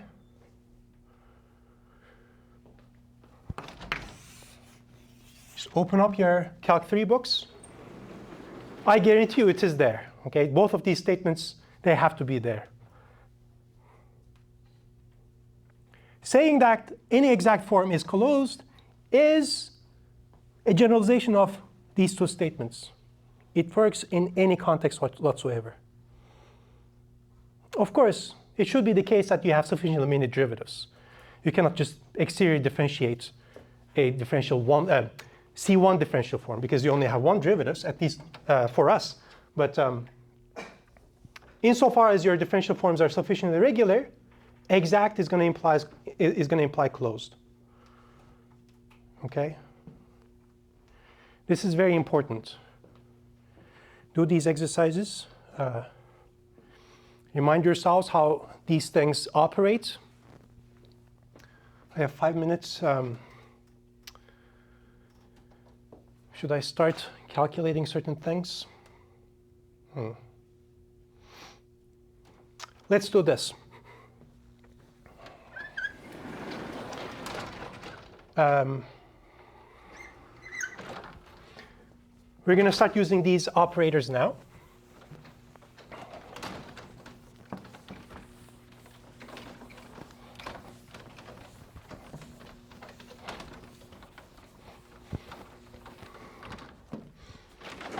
Basically, I want to do the same thing that I did here, but for subsets of R3. So I'm going to have 0, 1, 2, 3 forms, and the rest is going to be 0 in this sequence.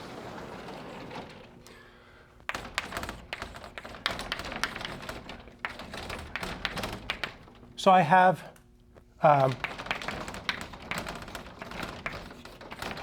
zero forms, 1 forms,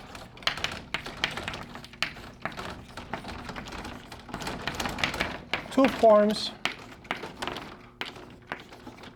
3 forms, and then 0. N is an open subset in R3.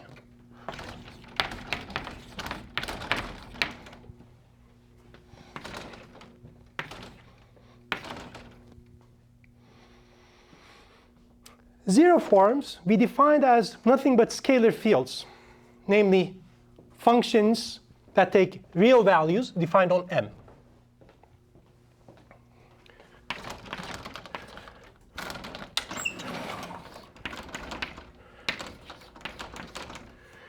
By way of this musical isomorphisms, I'll be able to transform a one form into a vector field.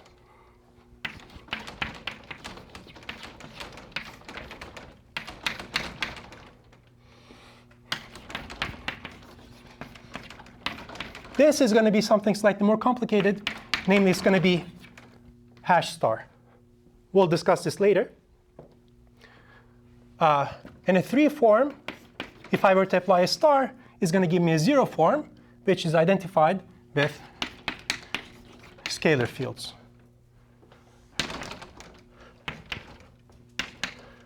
So we're going to have this diagram. This is grad, this is curl, this is div.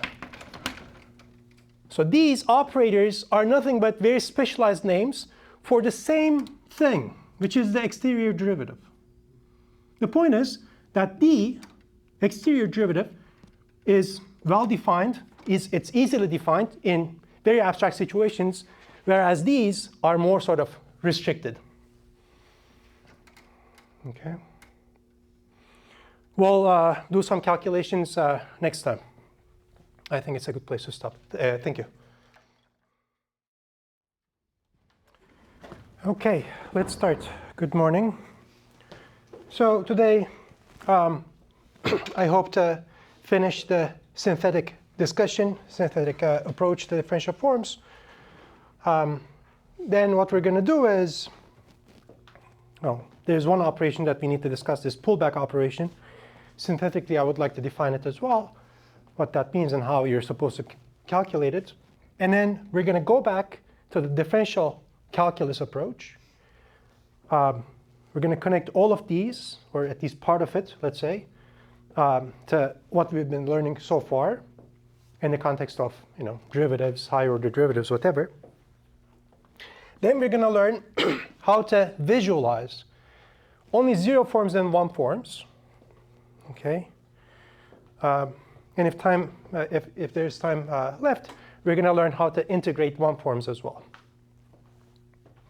Okay, and then we'll go from there. So first, I would like to finish this discussion about how vector calculus from Calc 3 fits into this picture. And so we're looking at the case for the three-dimensional case, R3. Components are x, y, z. And I'm taking an open set M in R3. And I didn't write these here, but everything I'm considering are going to be C infinity. Okay? Infinitely many differentiable. So I have two things from vector calculus. One space is the space of scalar fields. These are just functions that takes x, y, z and gives you one number. It's a scalar field. Another type of object coming from vector calculus is vector fields. And instead of this time attaching to each point x, y, z one number, you attach to it three numbers that represent how you're supposed to move in the x, y, and z directions. That's a vector field. Okay? So space of vector fields on M, space of scalar fields on M. The three operations that is similar to derivatives in multivariable calculus, or Calc 3, let's say, are grad, curl, and div. Gradient applies to a scalar field. It gives you back a vector field. That's how I denote this.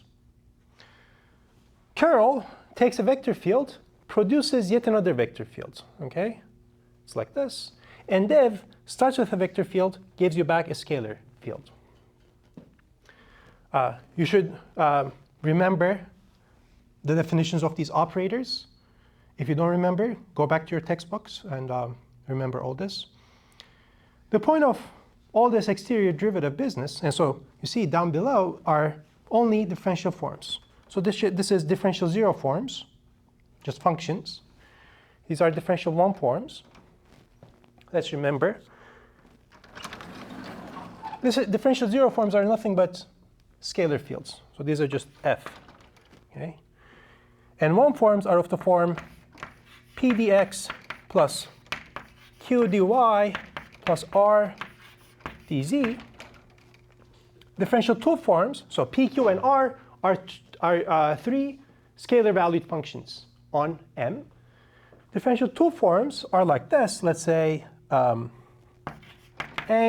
dx wedge dy plus b dy wedge dz plus c dz wedge dx. Again, a, b, and c are scalar valued functions. Okay? These are differential two forms.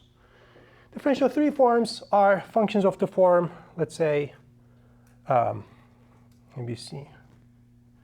Well, K dx wedge dy wedge dz. Okay. So we discussed how these transformations go. The star operator is the Hodge star. It transforms really 0 forms to 3 forms, 1 forms to 2 forms, and vice versa. And so it allows you to take a 3 form and turn it into a scalar field. It just takes, so if you were to apply star to this, it just gives you k, the scalar function. These were the musical isomorphisms that basically gave me the correspondence between p dx plus q dy plus r dz and the vector field whose coefficient functions are p, q, r. So maybe I should write it here.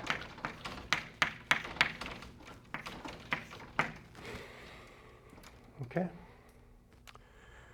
The point of this operation is that first we need to apply star to this to turn it into a 1 form, and then apply the musical isomorphism to get back to this.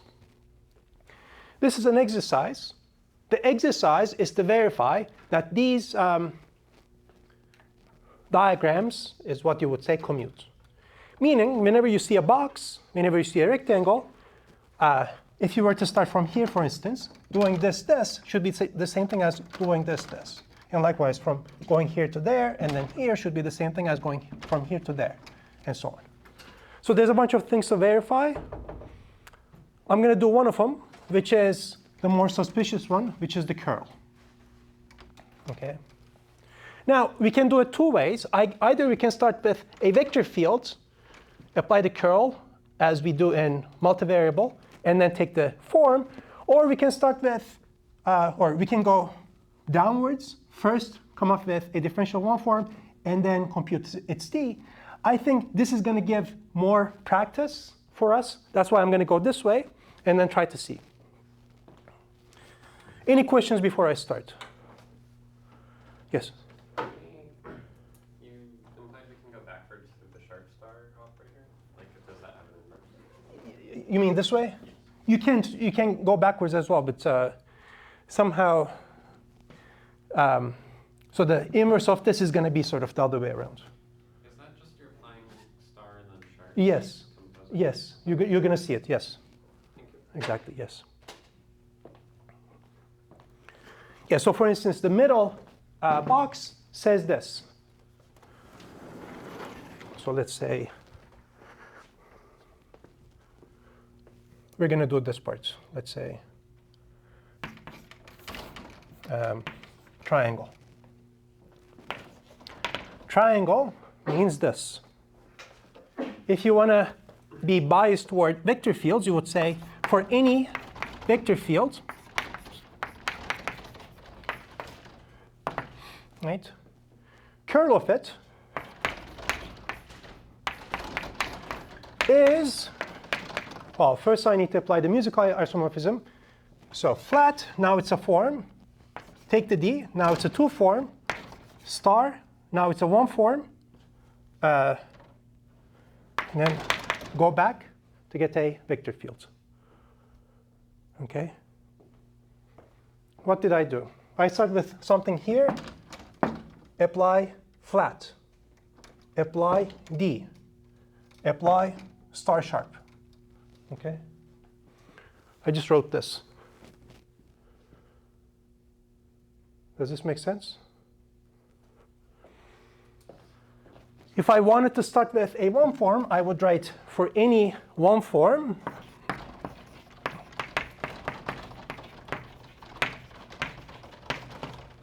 what do I need to do? So first take the d, now it's a 2 form. Star, now it's a 1 form. Sharp, now it's a vector field. This should be the same thing as the curl of the corresponding vector field, the vector field that corresponds to omega, which means I need to do this. Okay, what does this say? It says if I start here, apply d first, and then go up, It's the same thing as starting here, applying sharp, and then curl. Okay, you can sort of think of it either way. So I want to verify this. Let's do this one. So the exercise is to verify these. Actually, these things work. Okay. I'm going to verify this. So let's say f is p, q, r. Okay. What is the curl? Let's compute.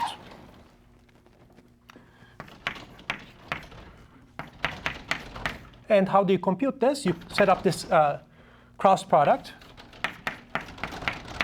Namely, it is I hat, j hat, k hat in the first row, then partial x as an operator, partial y, and then partial z in the second row, and then the components of the vector field in the third row. And you take the determinant of this. Okay. I hat, j hat, k hat are the unit vectors in the standard directions. Right, so this is x, this is y, this is z.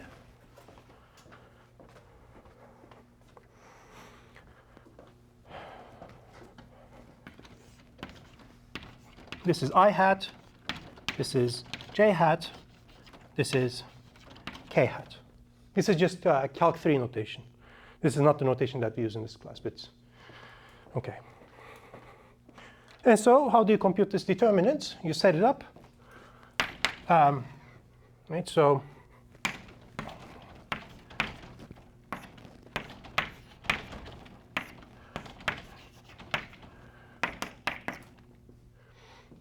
okay. This.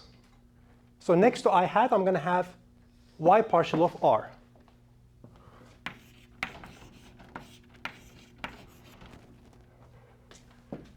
I did this, this. Oh, yeah. Like so. And then this.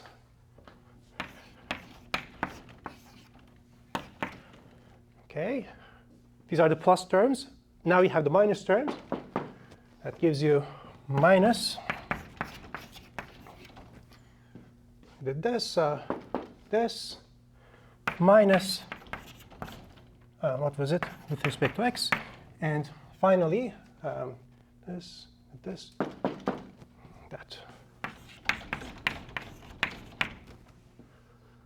OK. No? You're not happy? Made a mistake? Can it be partial of q with respect to z? You wrote. Oh, yes. I made a mistake somewhere, yes. You're right. Very good. Now it should be correct. Of course, you should see x partials twice, y partials twice, z partials twice, p twice, q twice, r twice, and signs should alternate. Yes? I made a mistake? Isn't it supposed to be minus for the j term? You accounted for the. Yeah, it's minus j. Just next to the equal sign. I made a mistake, you're saying? Yes. OK.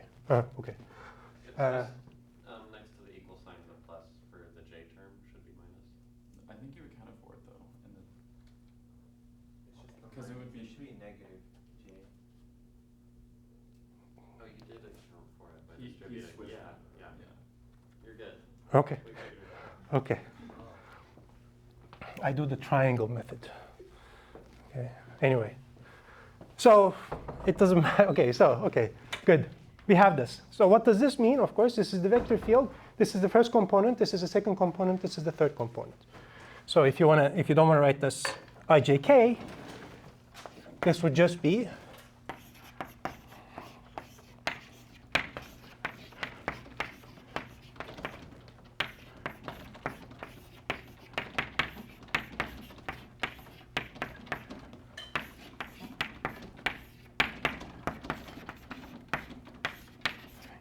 I couldn't sleep last night, you see.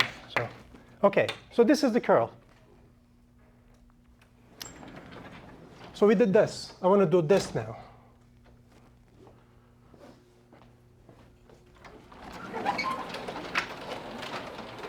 So first, the musical isomorphism, right?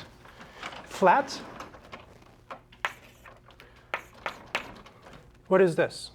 Well, I'm just going to look at the coefficients, p, q, r. I'm going to turn it into a one form by saying p dx plus q dy plus r dz.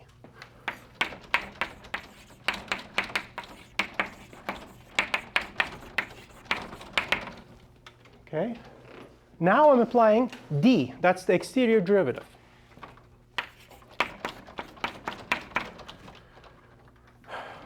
What's the rule? Well, you just distribute over the sums, and then d of the coefficient function wedge with this one form. So now this becomes this.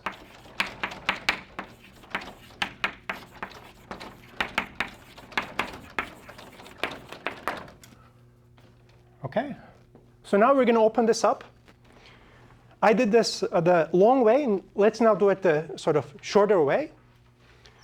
I know because ultimately this is going to be a two form, this should be of the form dx wedge dy times a scalar function plus dy wedge dz times a scalar function plus dz wedge dx times a scalar function.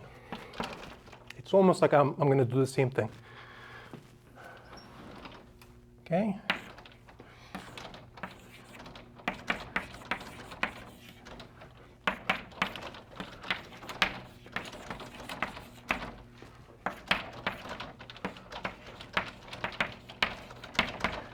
Does the order matter? Not really. If you wanted, you could have written here dx wedge dz, but then when you're calculating things, you would need to account for an additional minus somewhere. Doesn't matter. Let's just use it like this, because this is like cyclic order. I like this. It's like x to y, y to z, z to x. Sort of like rotates like this. OK. So let's think about this. Out of this dp, I'm going to have an x partial, a y partial, and a z partial. But I know that the x partial is going to cancel out with this, so I don't need to compute that really. This is going to give me a y partial, but when I do compute this, the y partial, so rather dy is going to be to the left of x, which means when I'm writing this, I need to pick up a minus.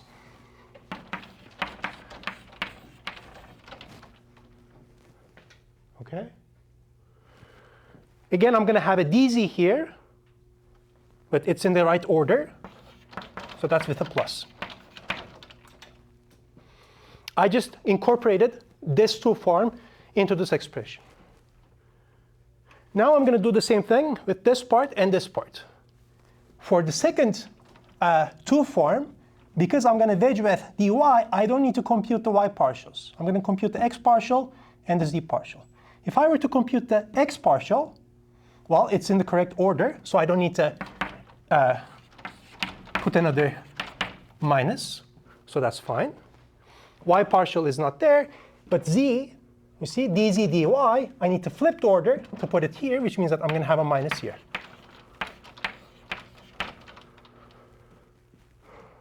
OK. Finally, we have dx wedge dz, so you need to flip it. dy wedge dz, don't flip it. OK?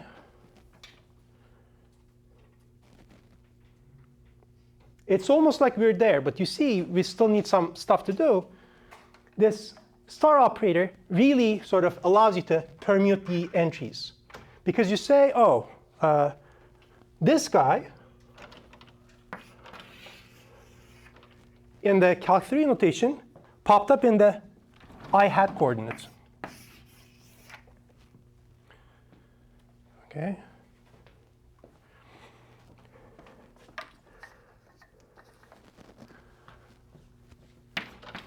This, where did it pop up? Should be here.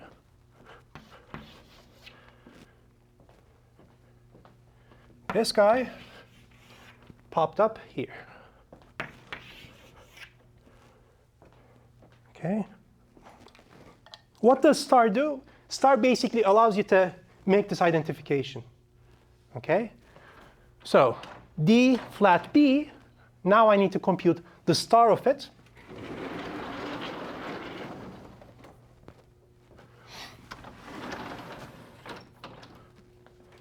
Oh, I'll do it here. Star df. Well, I distribute, okay? Doesn't do anything to the coefficient functions.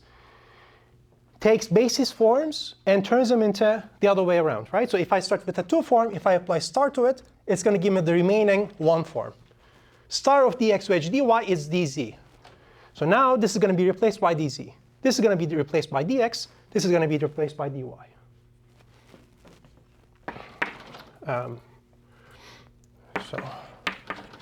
Okay, I'm not going to write these again. Let's just use colors here.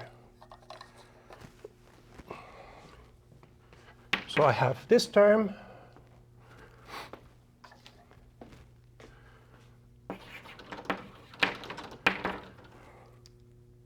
Then I have this term, dyzx. Now this is dx. And then this term, zx, y, yes, okay, dy.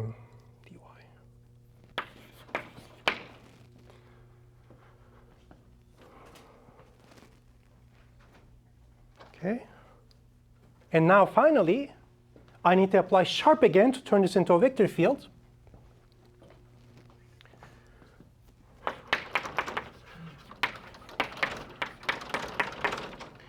X is going to become the first component now, you see. Y is going to become the second component. Z is going to become the third component. So that ultimately, you see, this becomes the same thing as this.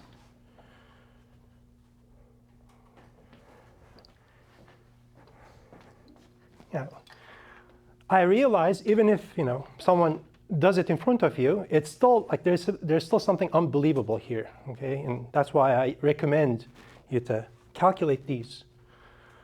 Verify these boxes really work. You can completely import Calc 3 into this differential form formalism. Okay? Any questions about this?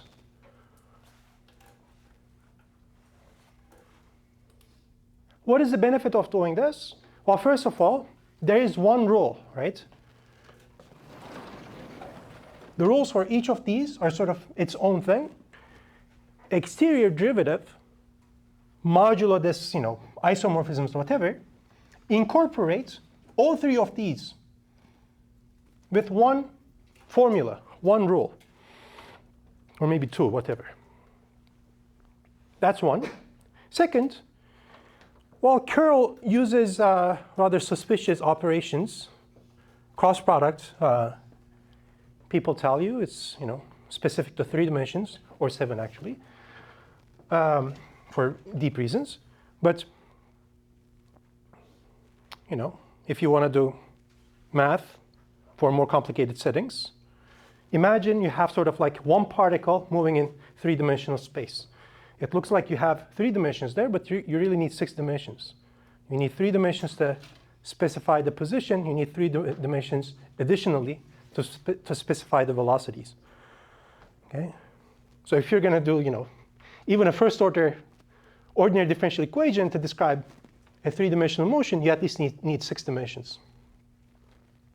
If you have second-order ODEs, so if you want to start talking about acceleration, curvature, torsion, whatever, now you need more dimensions. So you don't want to be biased toward 3 dimensions. Okay. So that's that. And the point of this is that this D, exterior derivative, works in any dimension pretty much the same way. Now, in a second, after I give this final pullback rule, I'm going to switch over to the differential calculus perspective, and we're going to see how this sort of fits perfectly into the differential calculus that we've been developing so far. So the final operation is pullback. And this corresponds to change of variables, essentially.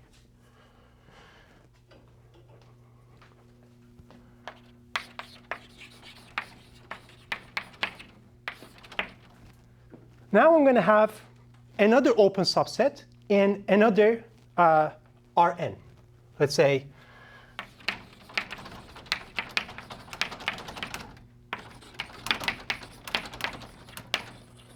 be open. We're using K as the regularity of the differential forms. Let's say L be some other integer or infinity for regularity. For pullbacks, though, I'm going to need at least one derivative. That's why I'm going to write L plus 1. Okay? I'm going to take a phi from m to n. It's not necessarily invertible. Okay? At least one times differentiable. These are arbitrary. In particular, if you want, you can sort of take phi to be a linear transformation, or rather, restriction of a linear transformation. Pullback, induced by this specific phi, is going to be denoted by phi to the upward star. That goes from the space of forms on n into the space of forms on m. So phi goes from m to n, but phi star goes backwards. That's why I call it pullback.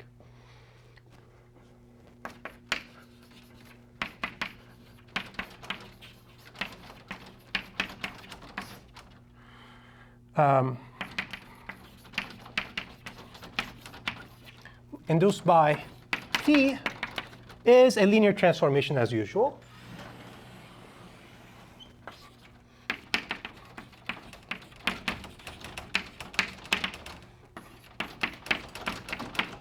That's the pullback. It goes backwards. Phi goes from m to n. Pullback goes from n to m. Okay, so if I start with a CK form,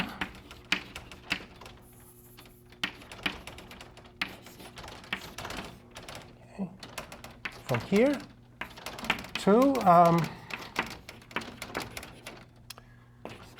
here, and the regularity is going to be min of k and l. Meaning, if you were to start with a C infinity phi, then this would again be k. But if you start with a C1 phi, then you would end up with a C0 form when you pull back. As part of this syntactic perspective, I'm going to give certain rules satisfying.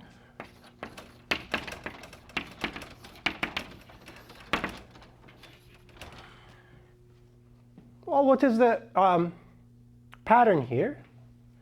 Typically, when we're trying to define a certain operation on forms, we say how zero forms should transform, that is to say, functions. And then we say how a sort of basis form should transform. So I'm going to write it like this. Pullback of a zero form, that is to say, of a function, is nothing but precomposition.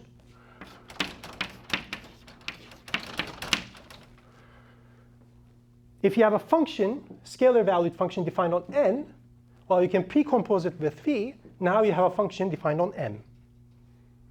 See, now you go backward.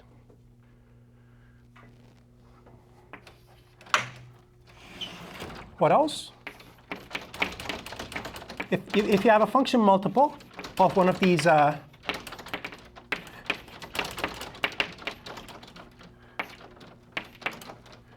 basis forms, but maybe I should use y here.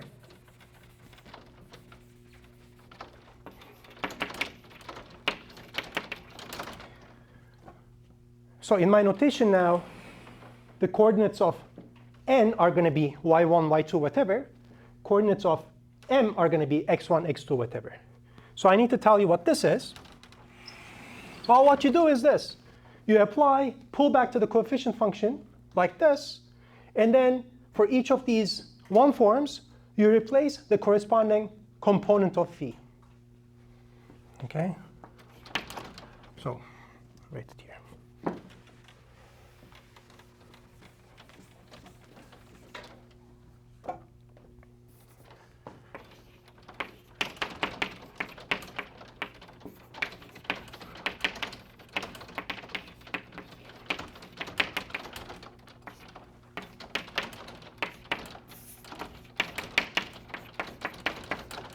Okay, wedge, oh, it's just a function, so I can just leave it like this.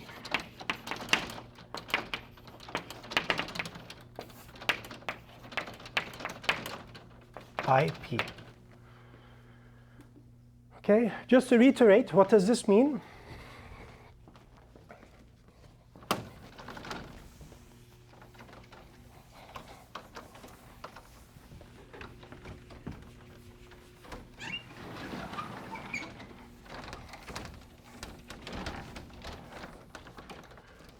So here I say x, which is x1, x2 dot dot dot, xn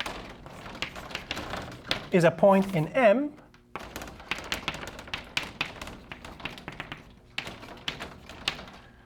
y1 to ym is a tuple in N,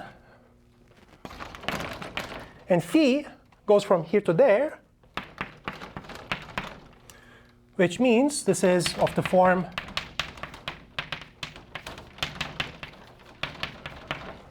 phi1 of x all the way up to phi m of x. These are the coefficient functions. Well, you say, in this case, I'm going to think of all of these coefficient functions as zero forms. And I know how to take the exterior derivative of zero forms. That's going to give me one forms. Then I can take the wedge of them.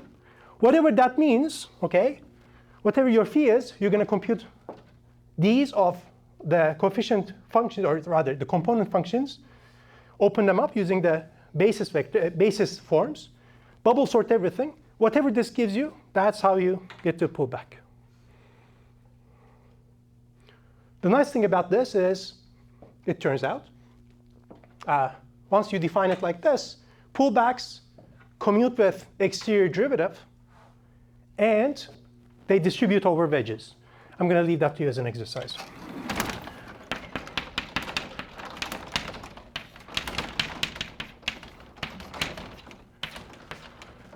If you take two forms on N, pull their wedge, it's the wedge of their pullbacks.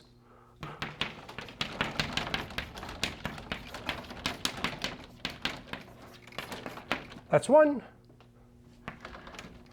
This tells you that pullbacks are nice operations. Second, if you were to take a form on N, apply D, then pull back, it's the same thing as first pulling back and then applying D.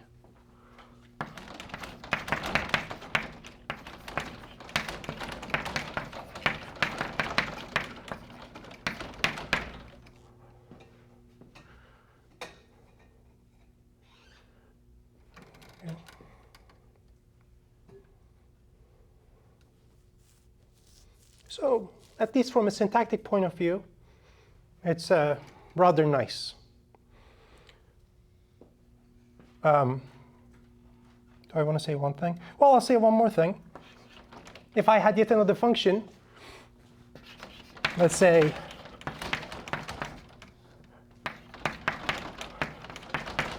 psi, of course I can compose and then pull back and stuff. Well, if you're first composing and then pulling back, if you distribute the star over, the orders are going to flip. Meaning, psi composed with phi star is first pull back using psi, then pull back with respect to phi. Right, so if you're pulling this way, first you need to pull here, then here. That's what it says. So this basically says it's a nice operation. I'm not going to give examples of this, at least for now, because we're not going to need it. I just want it to be complete in this syntactic approach or synthetic approach to differential forms. These are all the operations that we're going to need. Okay.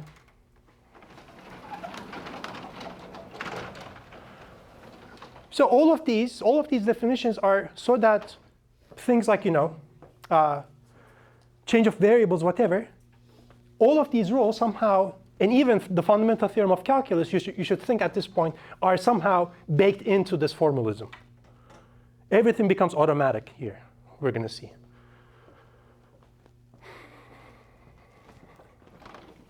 Of course, it's going to take some time to get there, but once you get comfortable with the formalism of differential forms, you're going to get a lot of mileage out of this. Okay. Not so much with sort of this unsigned Riemann integration. That's why I didn't spend that much time on Riemann integrals. In this class, I'm sort of prioritizing things that I hope, I'm expecting you to be able to get a lot of mileage out of. OK, so what do I want to do? Now I want to switch over to the differential calculus perspective, unless there are any questions. This is the end of the synthetic perspective, OK? Now I say, OK, all this is fine. Somehow corresponds to Calc III operations. All that is good. But now, I want to make sense of these differential forms within the context of differential calculus as we defined earlier in this class.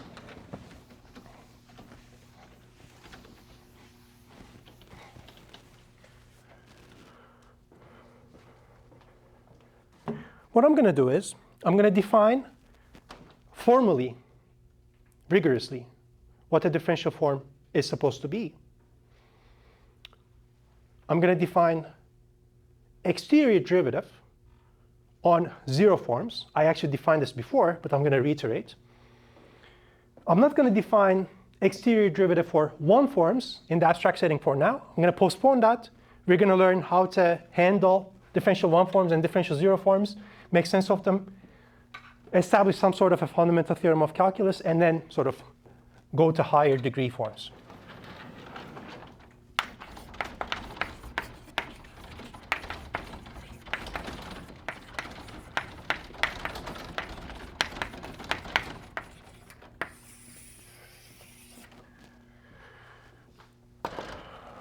Now we're back on the familiar setting of norm spaces. M, of course, you can still pretend this to be Rn. But I would suggest to you that somehow thinking of coordinates might make things like slightly more sort of complicated to think about. So M in E be an open subset in a normed space.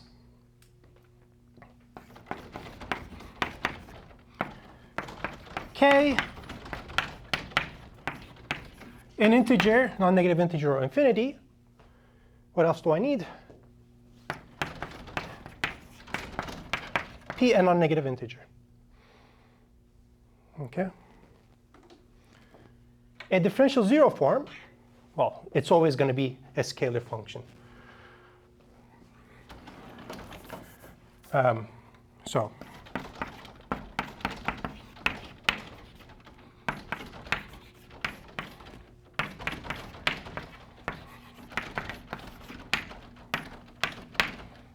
this is always the case. What is a differential one form?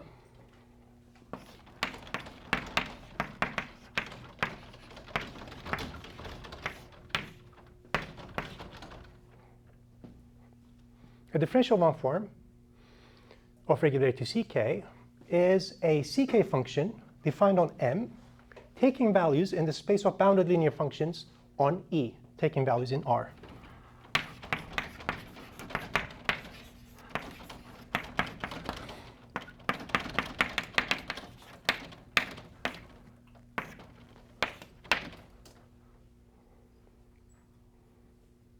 E is a norm space.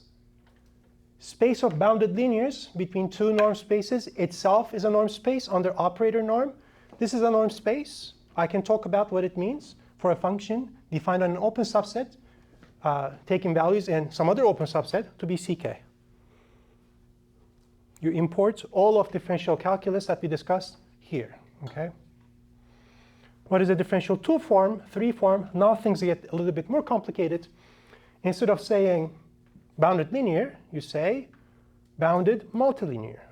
But not only any bounded multilinear, but alternating bounded multilinear.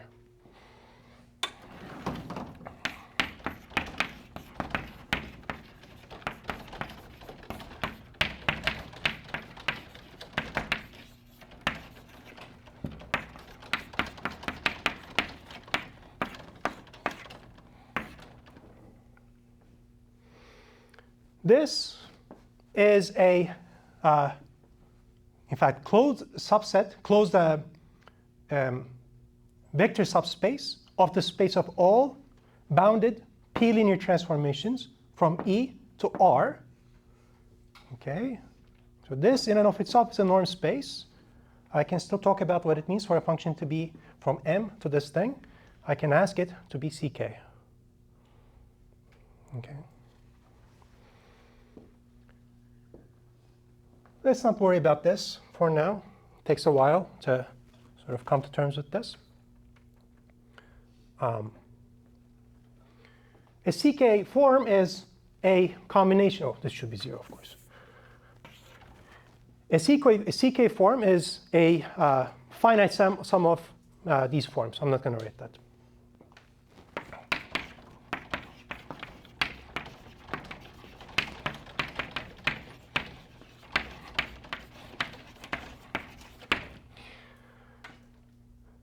Much like in the syntactic case, I would like, what do I want? At the very least, I would want a wedge operation, and I would want an exterior derivative operation. Let's first focus on exterior derivative, because I really want to understand these two for now. 0 forms, 1 forms. How to visualize these. Ultimately, I would want my exterior derivative to be so that if I were to take the exterior derivative of this, it gives me something here. Okay. If you remember, like 3 weeks ago or something, I actually defined the exterior derivative of a 0 form in this context to be nothing but the derivative. df is f prime.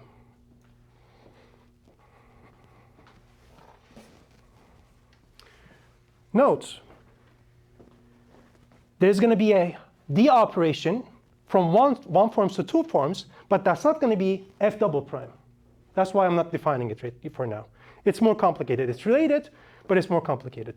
In this case too, when I define this lowercase d, when I apply it twice, it's going to give me 0. D squared, lowercase d squared is always 0. It has to be always 0. In fact, if you're not defining it so that d squared is not 0, then you're probably doing something wrong.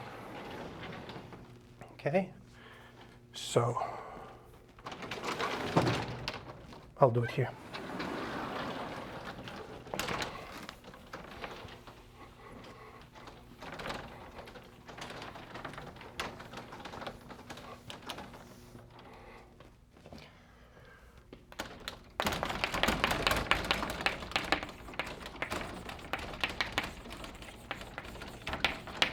On 0 forms.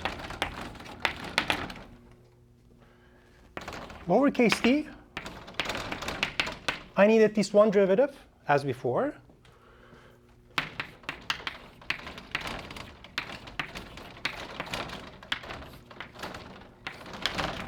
When I take the exterior derivative, now I'm going to have ck, but I'm going to have a 1 form.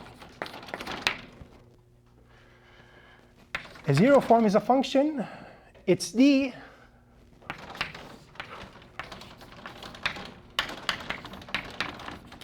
is nothing but f prime. Okay. Does this match? Does the types match? Well, I'm defining a ck1 forms to be nothing but ck functions from M to the space of bounded linears from E to R. Well, if f itself, just remember this, is a function like this from M to R for any x, f prime of x should go from the vector space of this to the vector space of this. But the vector space of R is itself. Okay. So at least for 0 forms, f prime, this limit whatever, does what I want it to do. Now at this point, you should start feeling, oh, how does this match with the syntactic perspective? I did warn you that this happens. We're going to spend some time on this. I still have a couple minutes. Now let's try to unpack what is the relationship. And indeed, how to visualize 0 forms, 1 forms, whatever. And so let me perhaps say this as well. I would say a one form omega on m would be how? Well, like what would it do? I would need to feed to it a position, okay? Omega of x then is going to be a linear transformation from E to R.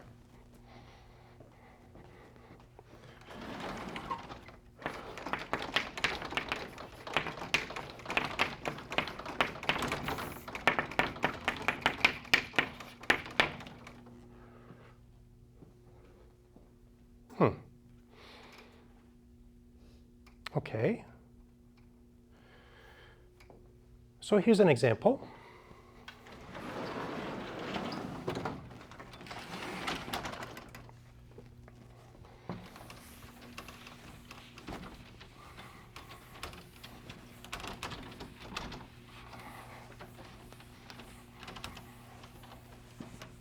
Let's go back to 3 dimensions again. Everything I'm discussing now should apply to space of tuples also, spaces of tuples.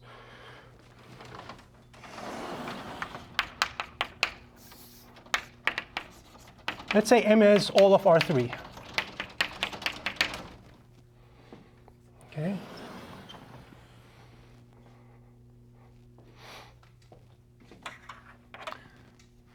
What is a zero form? A zero form is something like this. Let's say takes x, y, z, gives you back the number x. Okay. From the syntactic perspective, df is dx.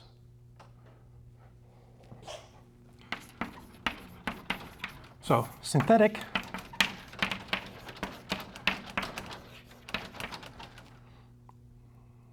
see? So dx is the same thing as d of x somehow.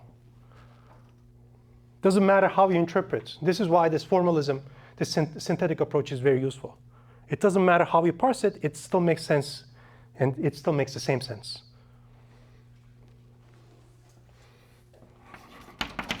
Differential calculus approach, well, its derivative is going to be a matrix linear transformation from R3 to R. In matrix form, it's going to be a 1/3 matrix.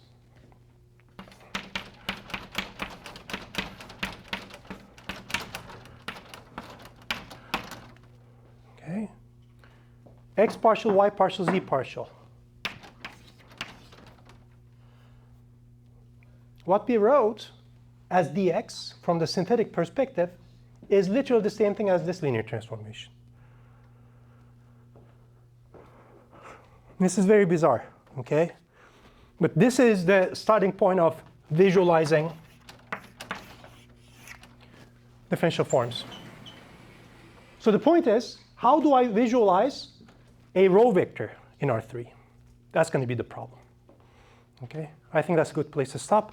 We'll continue on Friday. Thank you.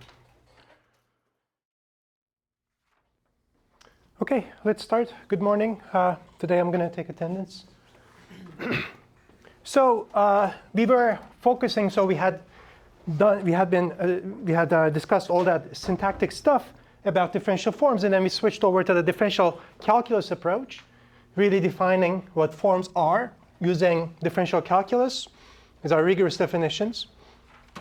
And I told you that before going any further, we didn't define, for instance, wedge products and exterior derivatives in general.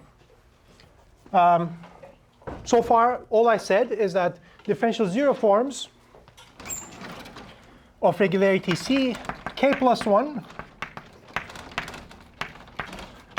This is nothing but scalar valued ck plus 1 functions defined on M. And I told you that the exterior derivative for zero forms is going to be exactly the same thing as the derivative as we discussed before. So D, that goes from here to here.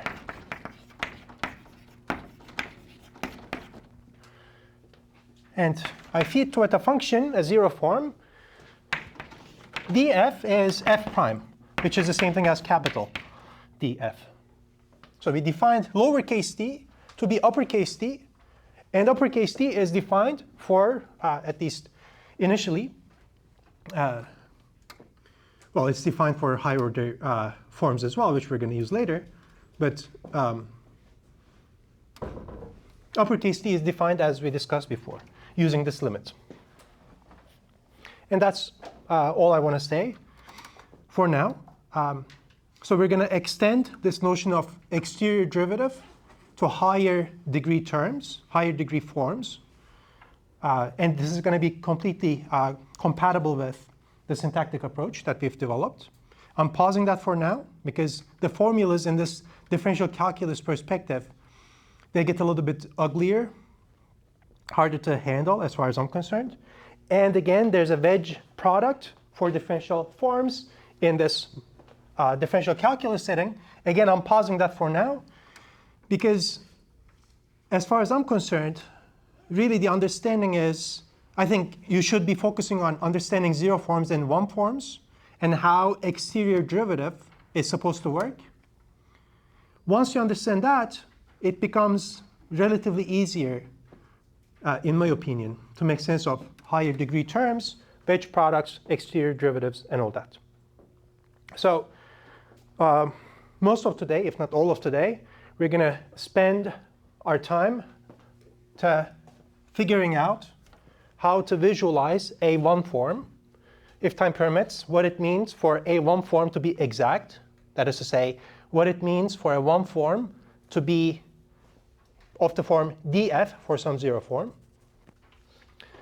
And if time permits, we're going to define integration as well.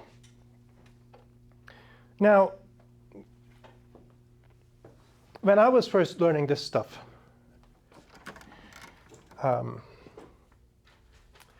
in my experience, even though my training is, I was trained as a pure mathematician, to me, the pure mathematical description of these things seemed rather obtuse. And it felt like, you would read these textbooks, and to me, it felt like these people actually had never used differential forms. Okay? And I've been reading about the history of differential forms, and it turns out that indeed, most of the theory was developed by physicists and engineers. Because for whatever reason, this formalism, the sort of syntactic formalism, if you want, approach, turns out to be very useful in electromagnetism and stuff. And once people realize that it's useful to use these things to compute things, they developed a lot of theory behind it. So I would suggest if you can find an applied book, exterior calculus or whatever, for engineers or physicists, I think you would benefit from having a look at books like this. So for instance, case in point, in our textbook, there's only, I think, one picture, and that's the picture for a path. It says, oh, this is a path. But we know how to visualize paths. The problem is visualizing the other way around, visualizing forms. How do you visualize forms? So go out into the library, try to find textbooks written about differential forms, but for an applied audience, maybe engineers, physicists. And I have sort of spent some time back when I was first learning this stuff, and I'm sort of going to try to convey some of what I understand. One book I could suggest, it could be a little bit advanced for this class, but there's a big book on physics called Gravitation. So this is Misner, Thorne, Wheeler, Gravitation. Let's just do it like this. They have a lot of pictures. It's kind of interesting because the way they motivate a lot of these ideas come from physics. So if you don't know physics like me, that may not make a lot of sense. But because I kind of know how differential forms are supposed to operate, it kind of helped me back in the day. And I'm sort of having a look at this book now also. It's very pleasant. Lots of pictures of differential forms. So a lot of things I'm going to be conveying is going to be sort of coming from descriptions that physicists and other people use. So yeah, these people are famous. This guy got the Nobel for the LIGO detector. And then he was also, he's also a good friend of Christopher Nolan. He works as like a scientific consultant in Interstellar, Tenet, time, whatever, all that stuff. So, it's nice. Wheeler was the advisor of Feynman. He's also famous in and of, by himself. All that stuff, okay. So, let's remind ourselves. Of course, how do we make sense of this? Let's first think about, so what is the situation? M is an open subset in some normed space E. But of course, first we're going to look at the case when E is a space of tuples. First, I need to sort of simplify the derivative, right? Need to figure out what the derivative is. So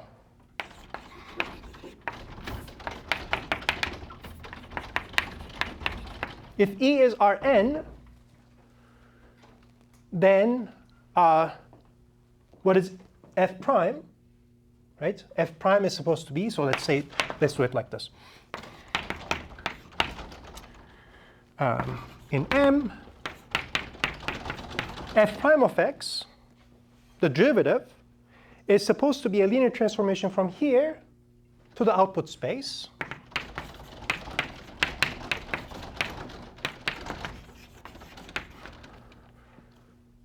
And how do we think of this? Well, we can just identify linear transformations between spaces of tuples as matrices.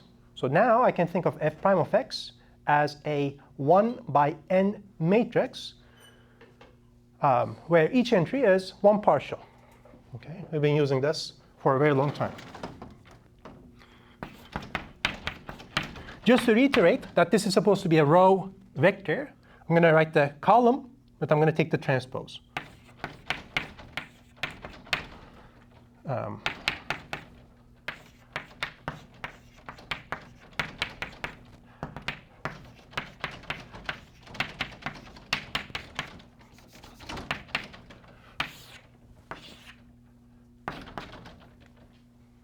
Okay, that's how I'm thinking of f prime.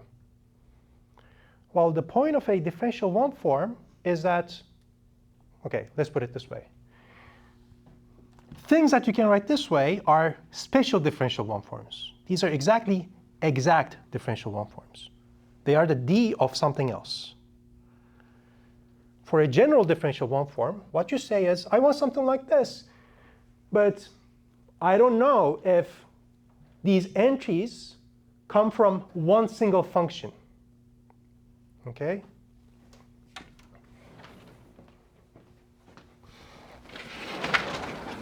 So I'll write it here.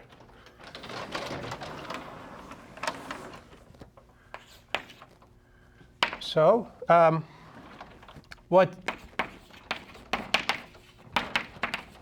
synthetically we would write as omega equals,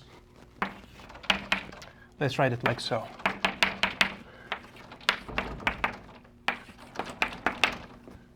What we would write as one form like this really corresponds to the 1 by n matrix that depends on the base point x, where each of these entries are these functions.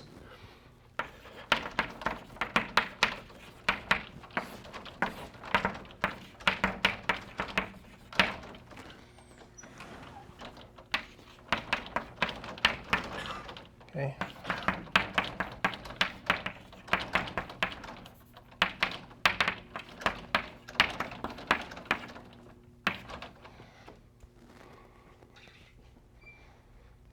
Okay. In other words, in a simple case where you're considering only one of these basis 1 forms, for instance, dx1, is nothing but 1, 0, 0, 0. dx2 is 0, 1, 0, 0, and so on. OK?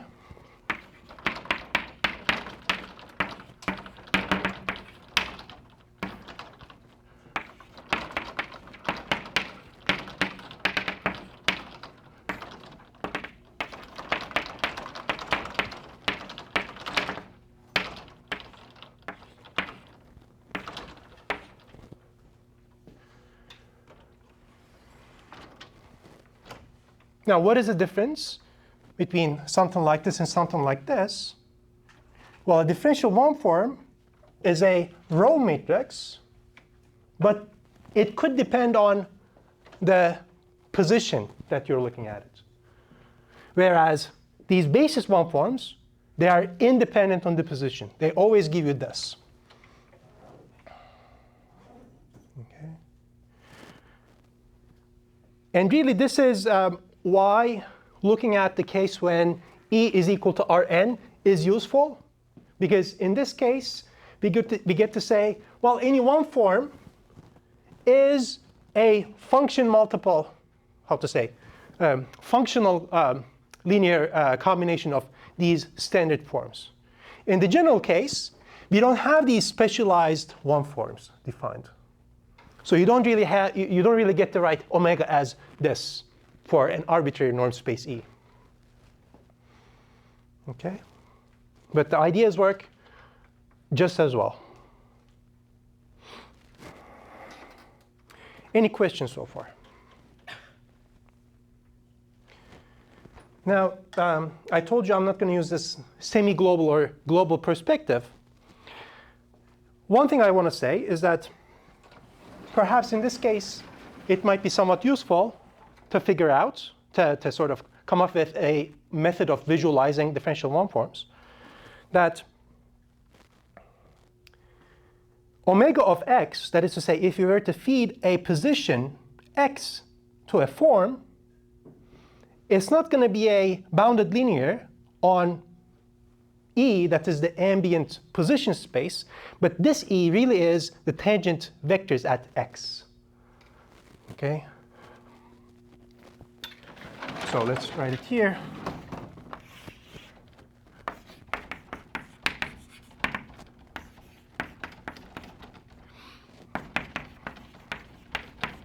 Transforms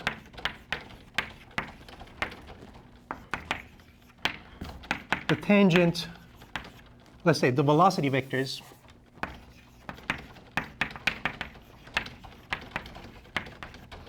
tethered to the position x.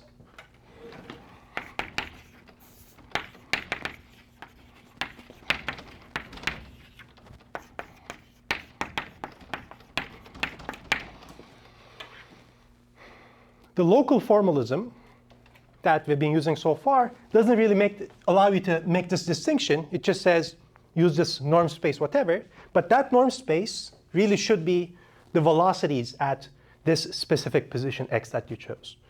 That is a key idea that leads to how to visualize forms. OK. Any questions so far?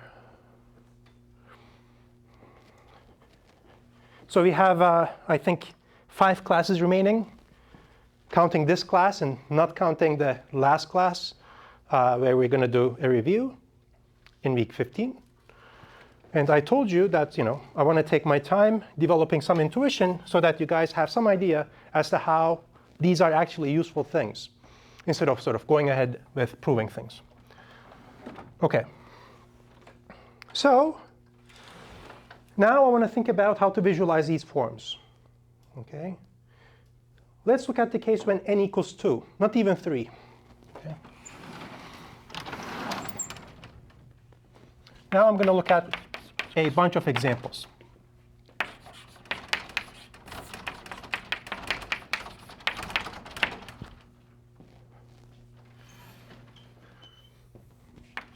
Here's the first example.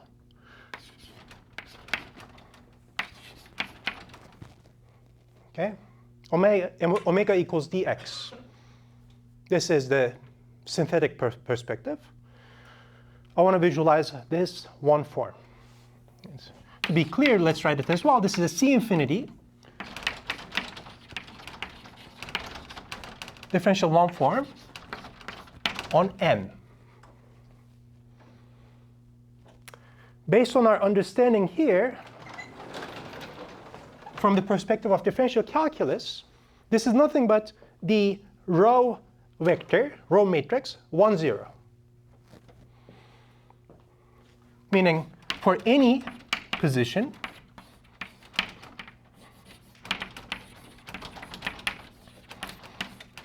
omega of xy is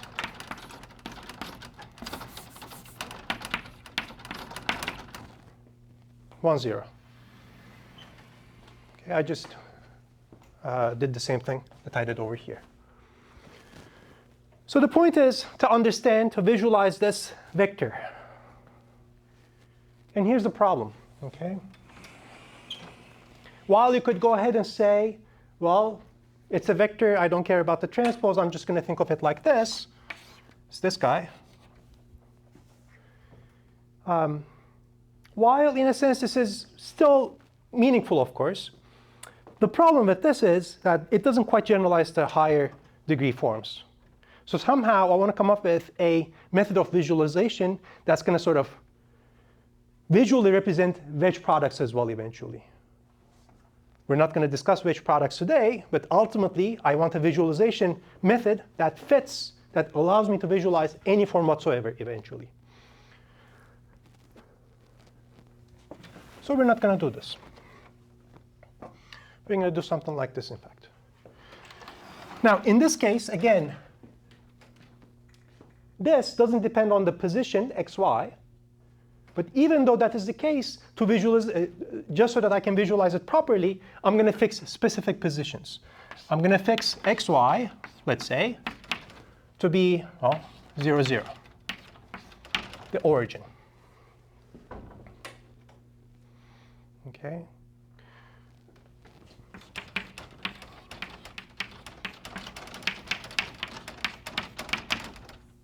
So now I'm trying to understand what this means. That's my M. In fact, let's use a different position, actually. 1. Let's use 0, 1. It's better. OK, I'm not going to change it anymore. 1, 1. Sorry. I'm looking at what omega does at the position 1, 1. OK?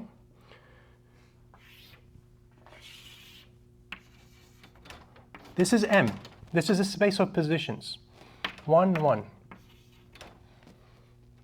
I want to figure out this omega stationed at this point. How I imagine this is like this. Omega is a speedometer. Okay? A differential one form is a speedometer. You go to this position. You set up your speedometer at that position. Okay? And now you look around. And you detect different velocities. Different cars are sort of flying by. And to each of these cars, you say, oh, this car moves with this velocity, this other car moves this other velocity. But you only get to say a number. And, okay, you possibly have biases. That's the thing. Oh. So now,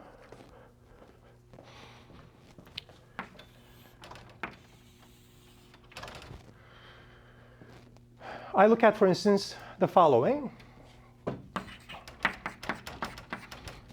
This is my speedometer set up at the position 1, 1. And here's a particle, here's a car, whatever, that moves horizontally, starting from this position to the right with 1 unit. what does this say? You do the matrix multiplication, it says 1. Okay? So this specific speedometer,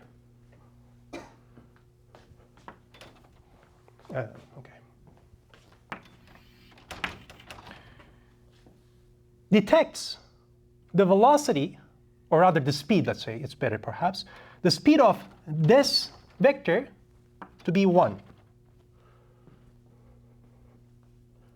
Okay? This calculation corresponds to this. But now here's the bias. If I were to look at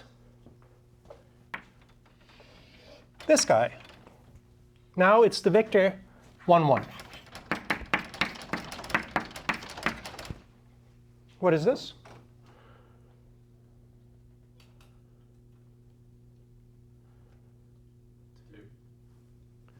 This by this? So somehow my speedometer again gives the velocity or speed 1 to this. Okay, so this speedometer, it has these knobs, imagine, somehow is biased so that in fact it doesn't see motion in the vertical coordinates. In fact, it says, oh, here's this guy that is moving upwards, starting from the position that I set up my format. Well, what is this product? It's 0. For this differential one form, there is no motion. There is no speed. You get to move freely.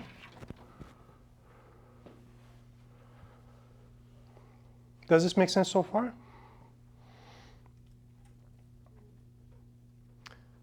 And so, because of this, to represent the bias, or rather the directions where it is free to move, okay, the directions where the form doesn't detect any motion, well, you just draw lines to represent those, and then you sort of draw their translations. Meaning,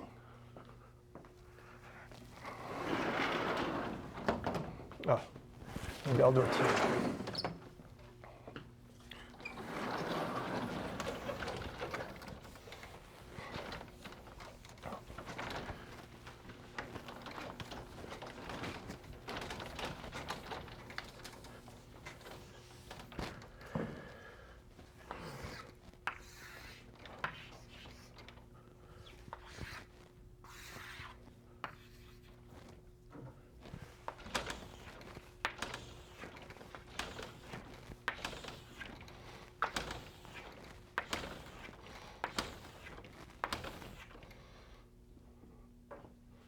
These red vertical lines are how I would imagine omega of 1, 1. We're not there yet, actually. We need one more thing. Namely, you still know if you're going in the positive direction or in the negative direction. Because, for instance, if you were to feed to the speedometer minus 1, 0,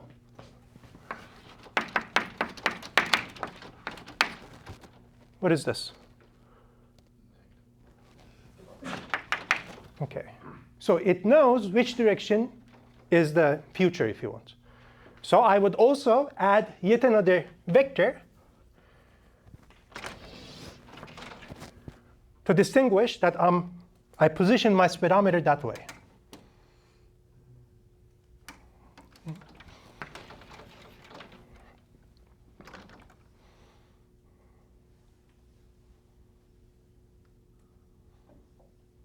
Any questions about this?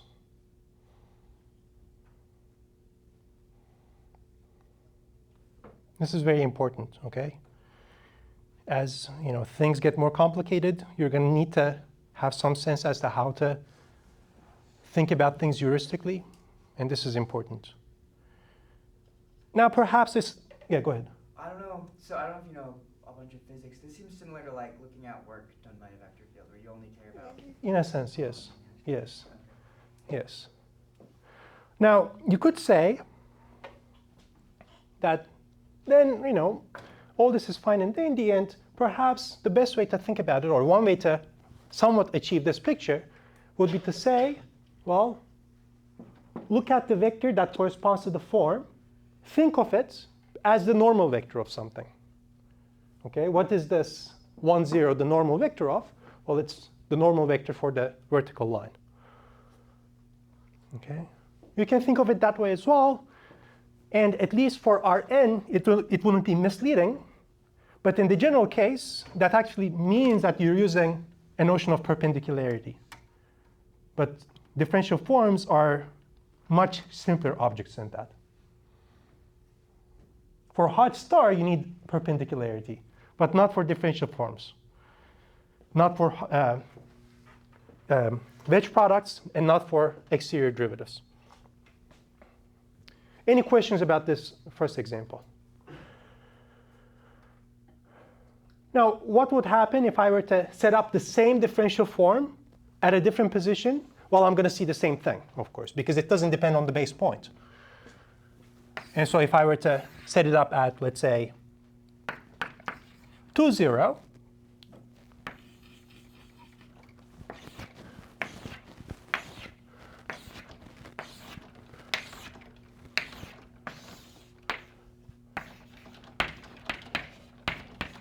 now I would see this picture.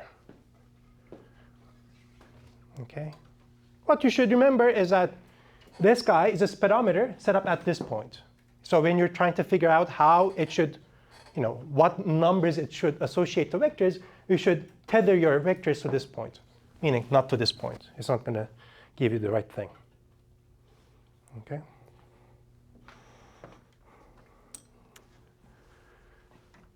So now we take it one step further. What happens if I were to look at dx plus 2 dy?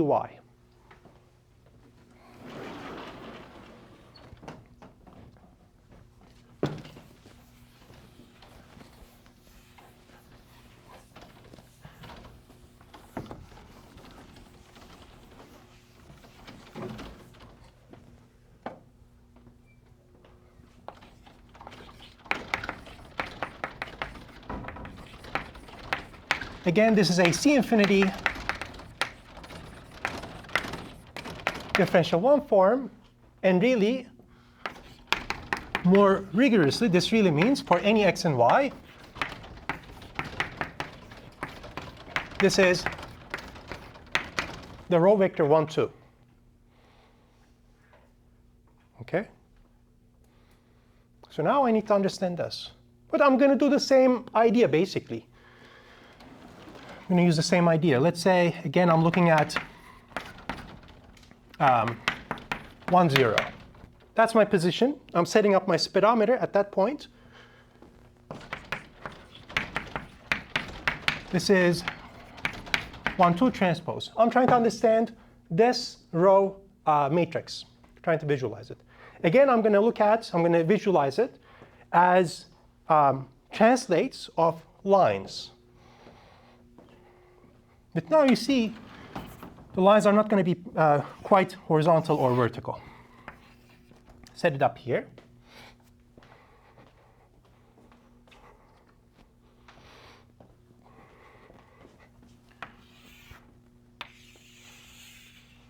OK. And so for instance, again, I like using sort of probing forms using 1, 0 or 0, 1 as velocities. What is this?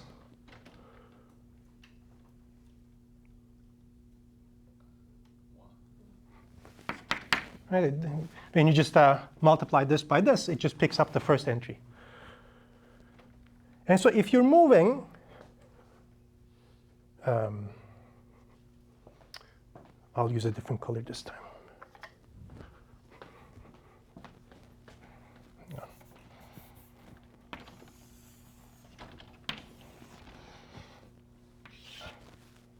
So I need to draw the grid so that I can do things like so, perhaps. Let's imagine. Okay.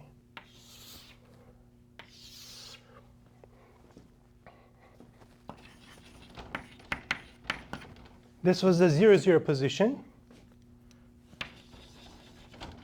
This is 1, 0. I'm setting up my speedometer here. This calculation tells me that if I'm moving in this direction by like this, according to my speedometer, this has speed 1.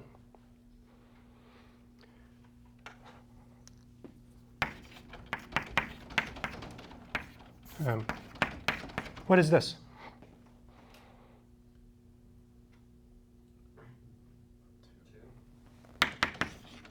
Okay. What this says is that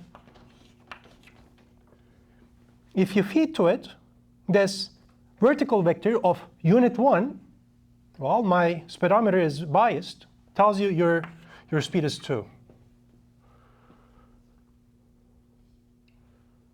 Okay?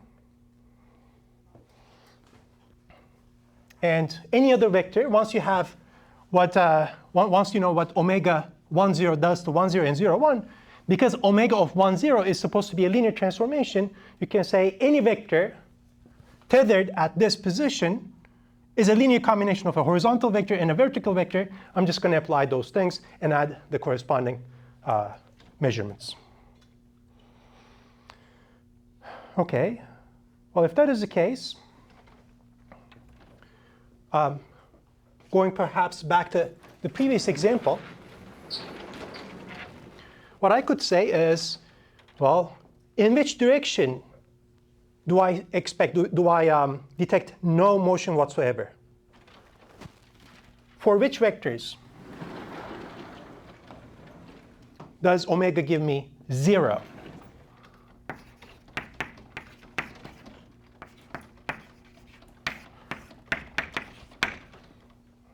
This says nothing but v1 plus 2v2 equals 0. Right? In order for this to happen,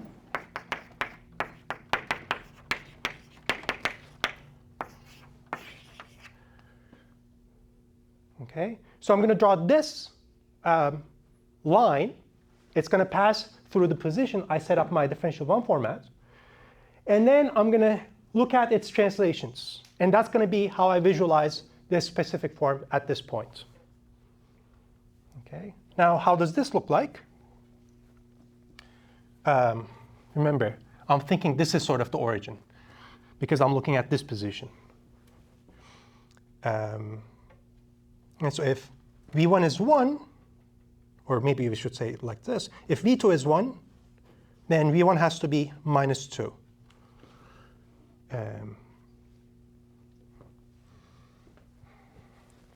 This is 1. I'm blanking out right now. This is 1. This is minus 2. OK. So minus 2, 1 satisfies this. Counting from here.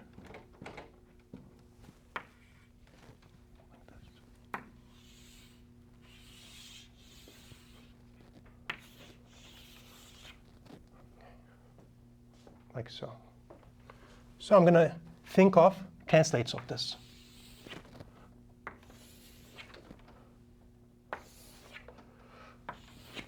And in which direction? It is pointed that way.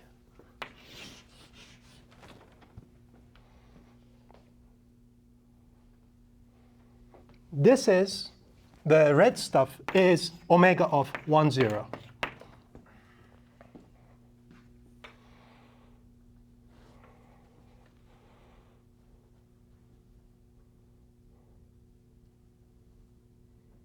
Comments?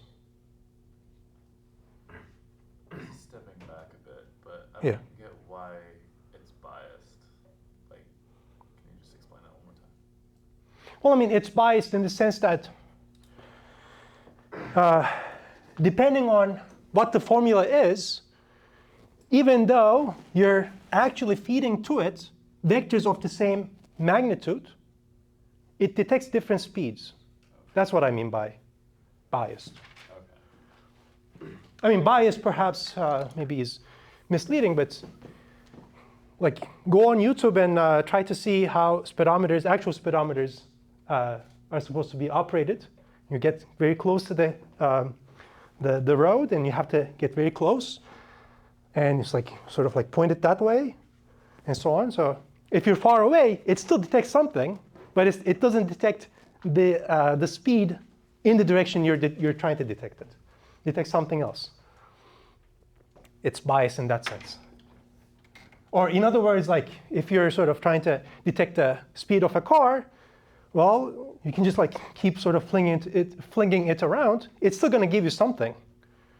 But of course, what you're detecting is not the thing that you're supposedly detecting. But it's still a one form.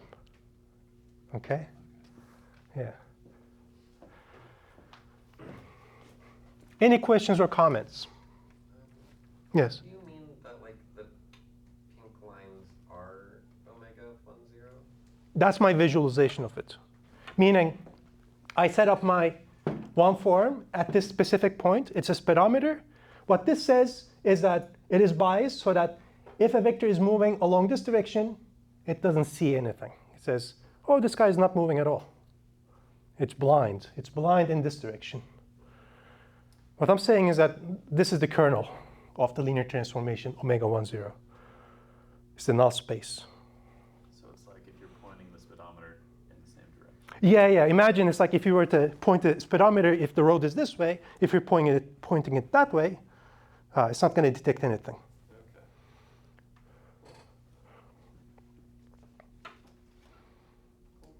Okay.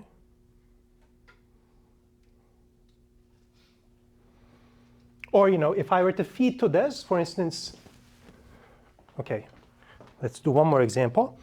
I'm not even going to give you the entries of the vector. Here's a vector. What does omega 1, 0 detect the speed of this as? -2. Because it is going that direction. It says, oh, how many of the sort of lines does this pierce? It says 2 of them. But it does it in the negative direction. I didn't have to sort of space these out with unit lengths or whatever. If this was like this, I probably would have said, oh, it's approximately minus 1.5 or something. It certainly pierces one of these and then some. Okay? Any other questions? This is very important, okay? If you don't get comfortable with this idea, then everything else becomes sort of very abstract.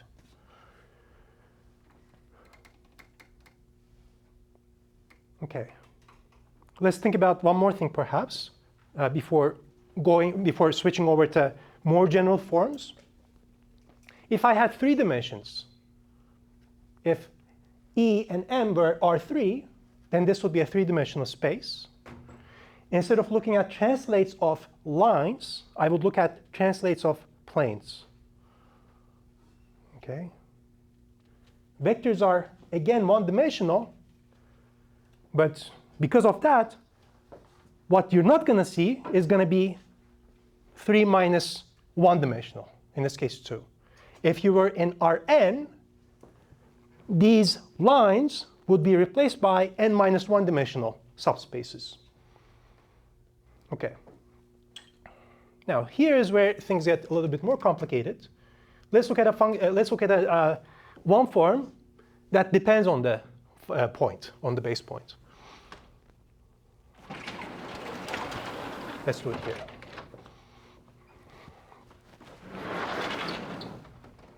For instance, let's look at omega equals x dy.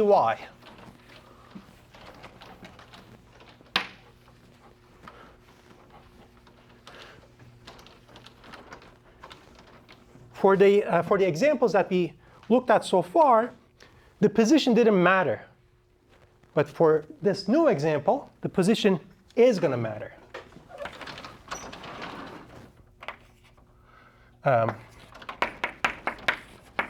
Again, this is a C infinity differential one form on M.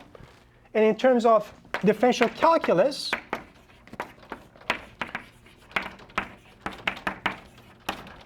what is this? Omega of xy. I need a row vector. But it's going to depend, its entries are going to depend on the position.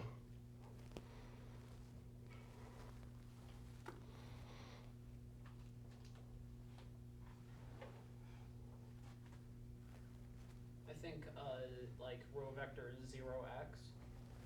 Yeah.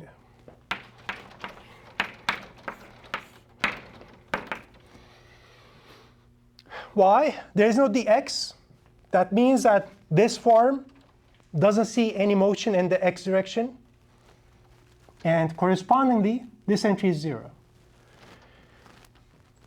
dx is multiplied by the function x, which means depending on the position, it has some bias, but it does detect vertical motion. And so if I don't fix the base point, and if I try to think of omega as omega itself, as this one form, that means this is a speedometer that I get to set up at any point on M. And once I set it up at a point, it has certain biases, and it is fixed. Somehow, if you want, it has certain knobs, you move your speedometer around, you set it somewhere, and now all the options are fixed. If you want to change the options, either you're going to change to a different differential form, or you're going to change the position. OK.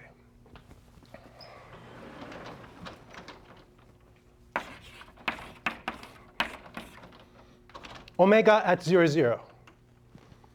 I took my speedometer, set it at the origin. Well, this gives you 0, 0.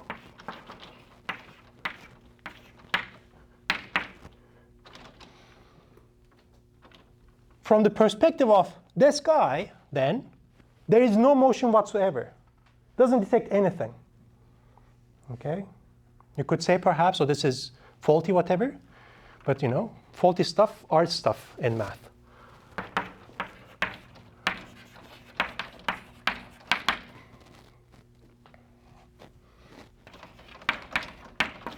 Omega at 1, 0. Now it's like this. Okay, meaning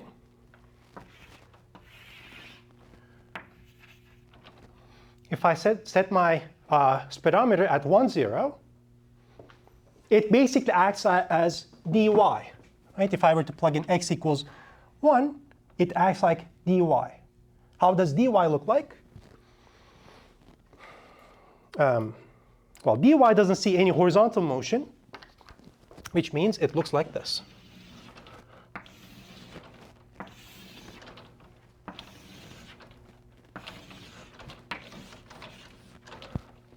OK?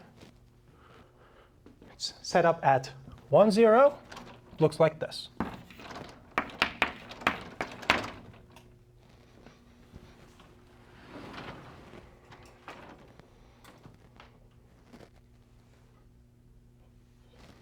What if I were to put it at -1, 0?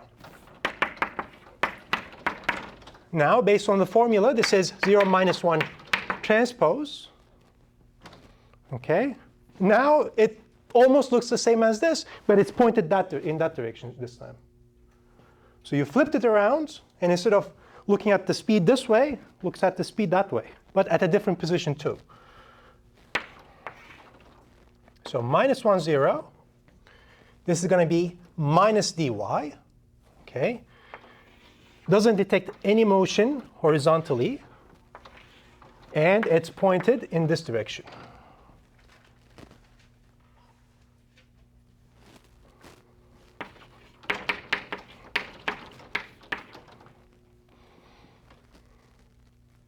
Any questions about this?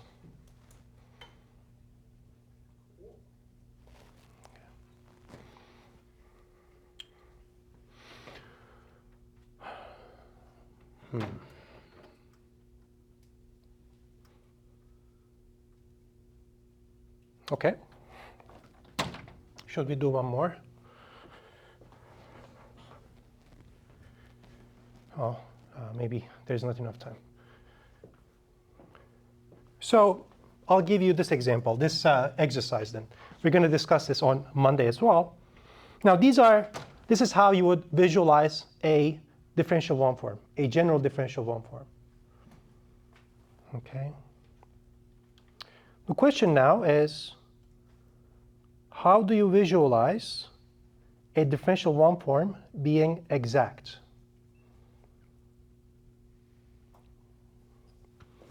So the exercise is, if f is a 0 form, let's say on R2, of course, a 0 form, you probably would look at level sets of the function. df is going to be a differential one form. Somehow then, the visualization of df should be related to the level sets of f.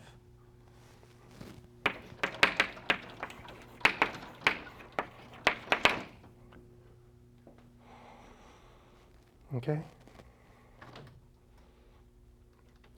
Try to, take specific functions, x plus y, x, y, whatever, all that stuff. Compute df, try to draw pictures. In the problem set that I'm going to release today, there might be a problem like this. I might give you a couple examples, ask you to draw impressionistic pictures. I had done this in 3210 too for a problem. Do you remember that? There was a problem like that. Visualize this thing. Yeah. So ultimately, you're going to see something like this. df is going to be biased so that if vectors correspond to moving in one level set, df is not going to detect the motion there. That's going to be somewhat the relationship. Okay? Okay, that's a good place to stop. Thank you. We'll continue on Monday.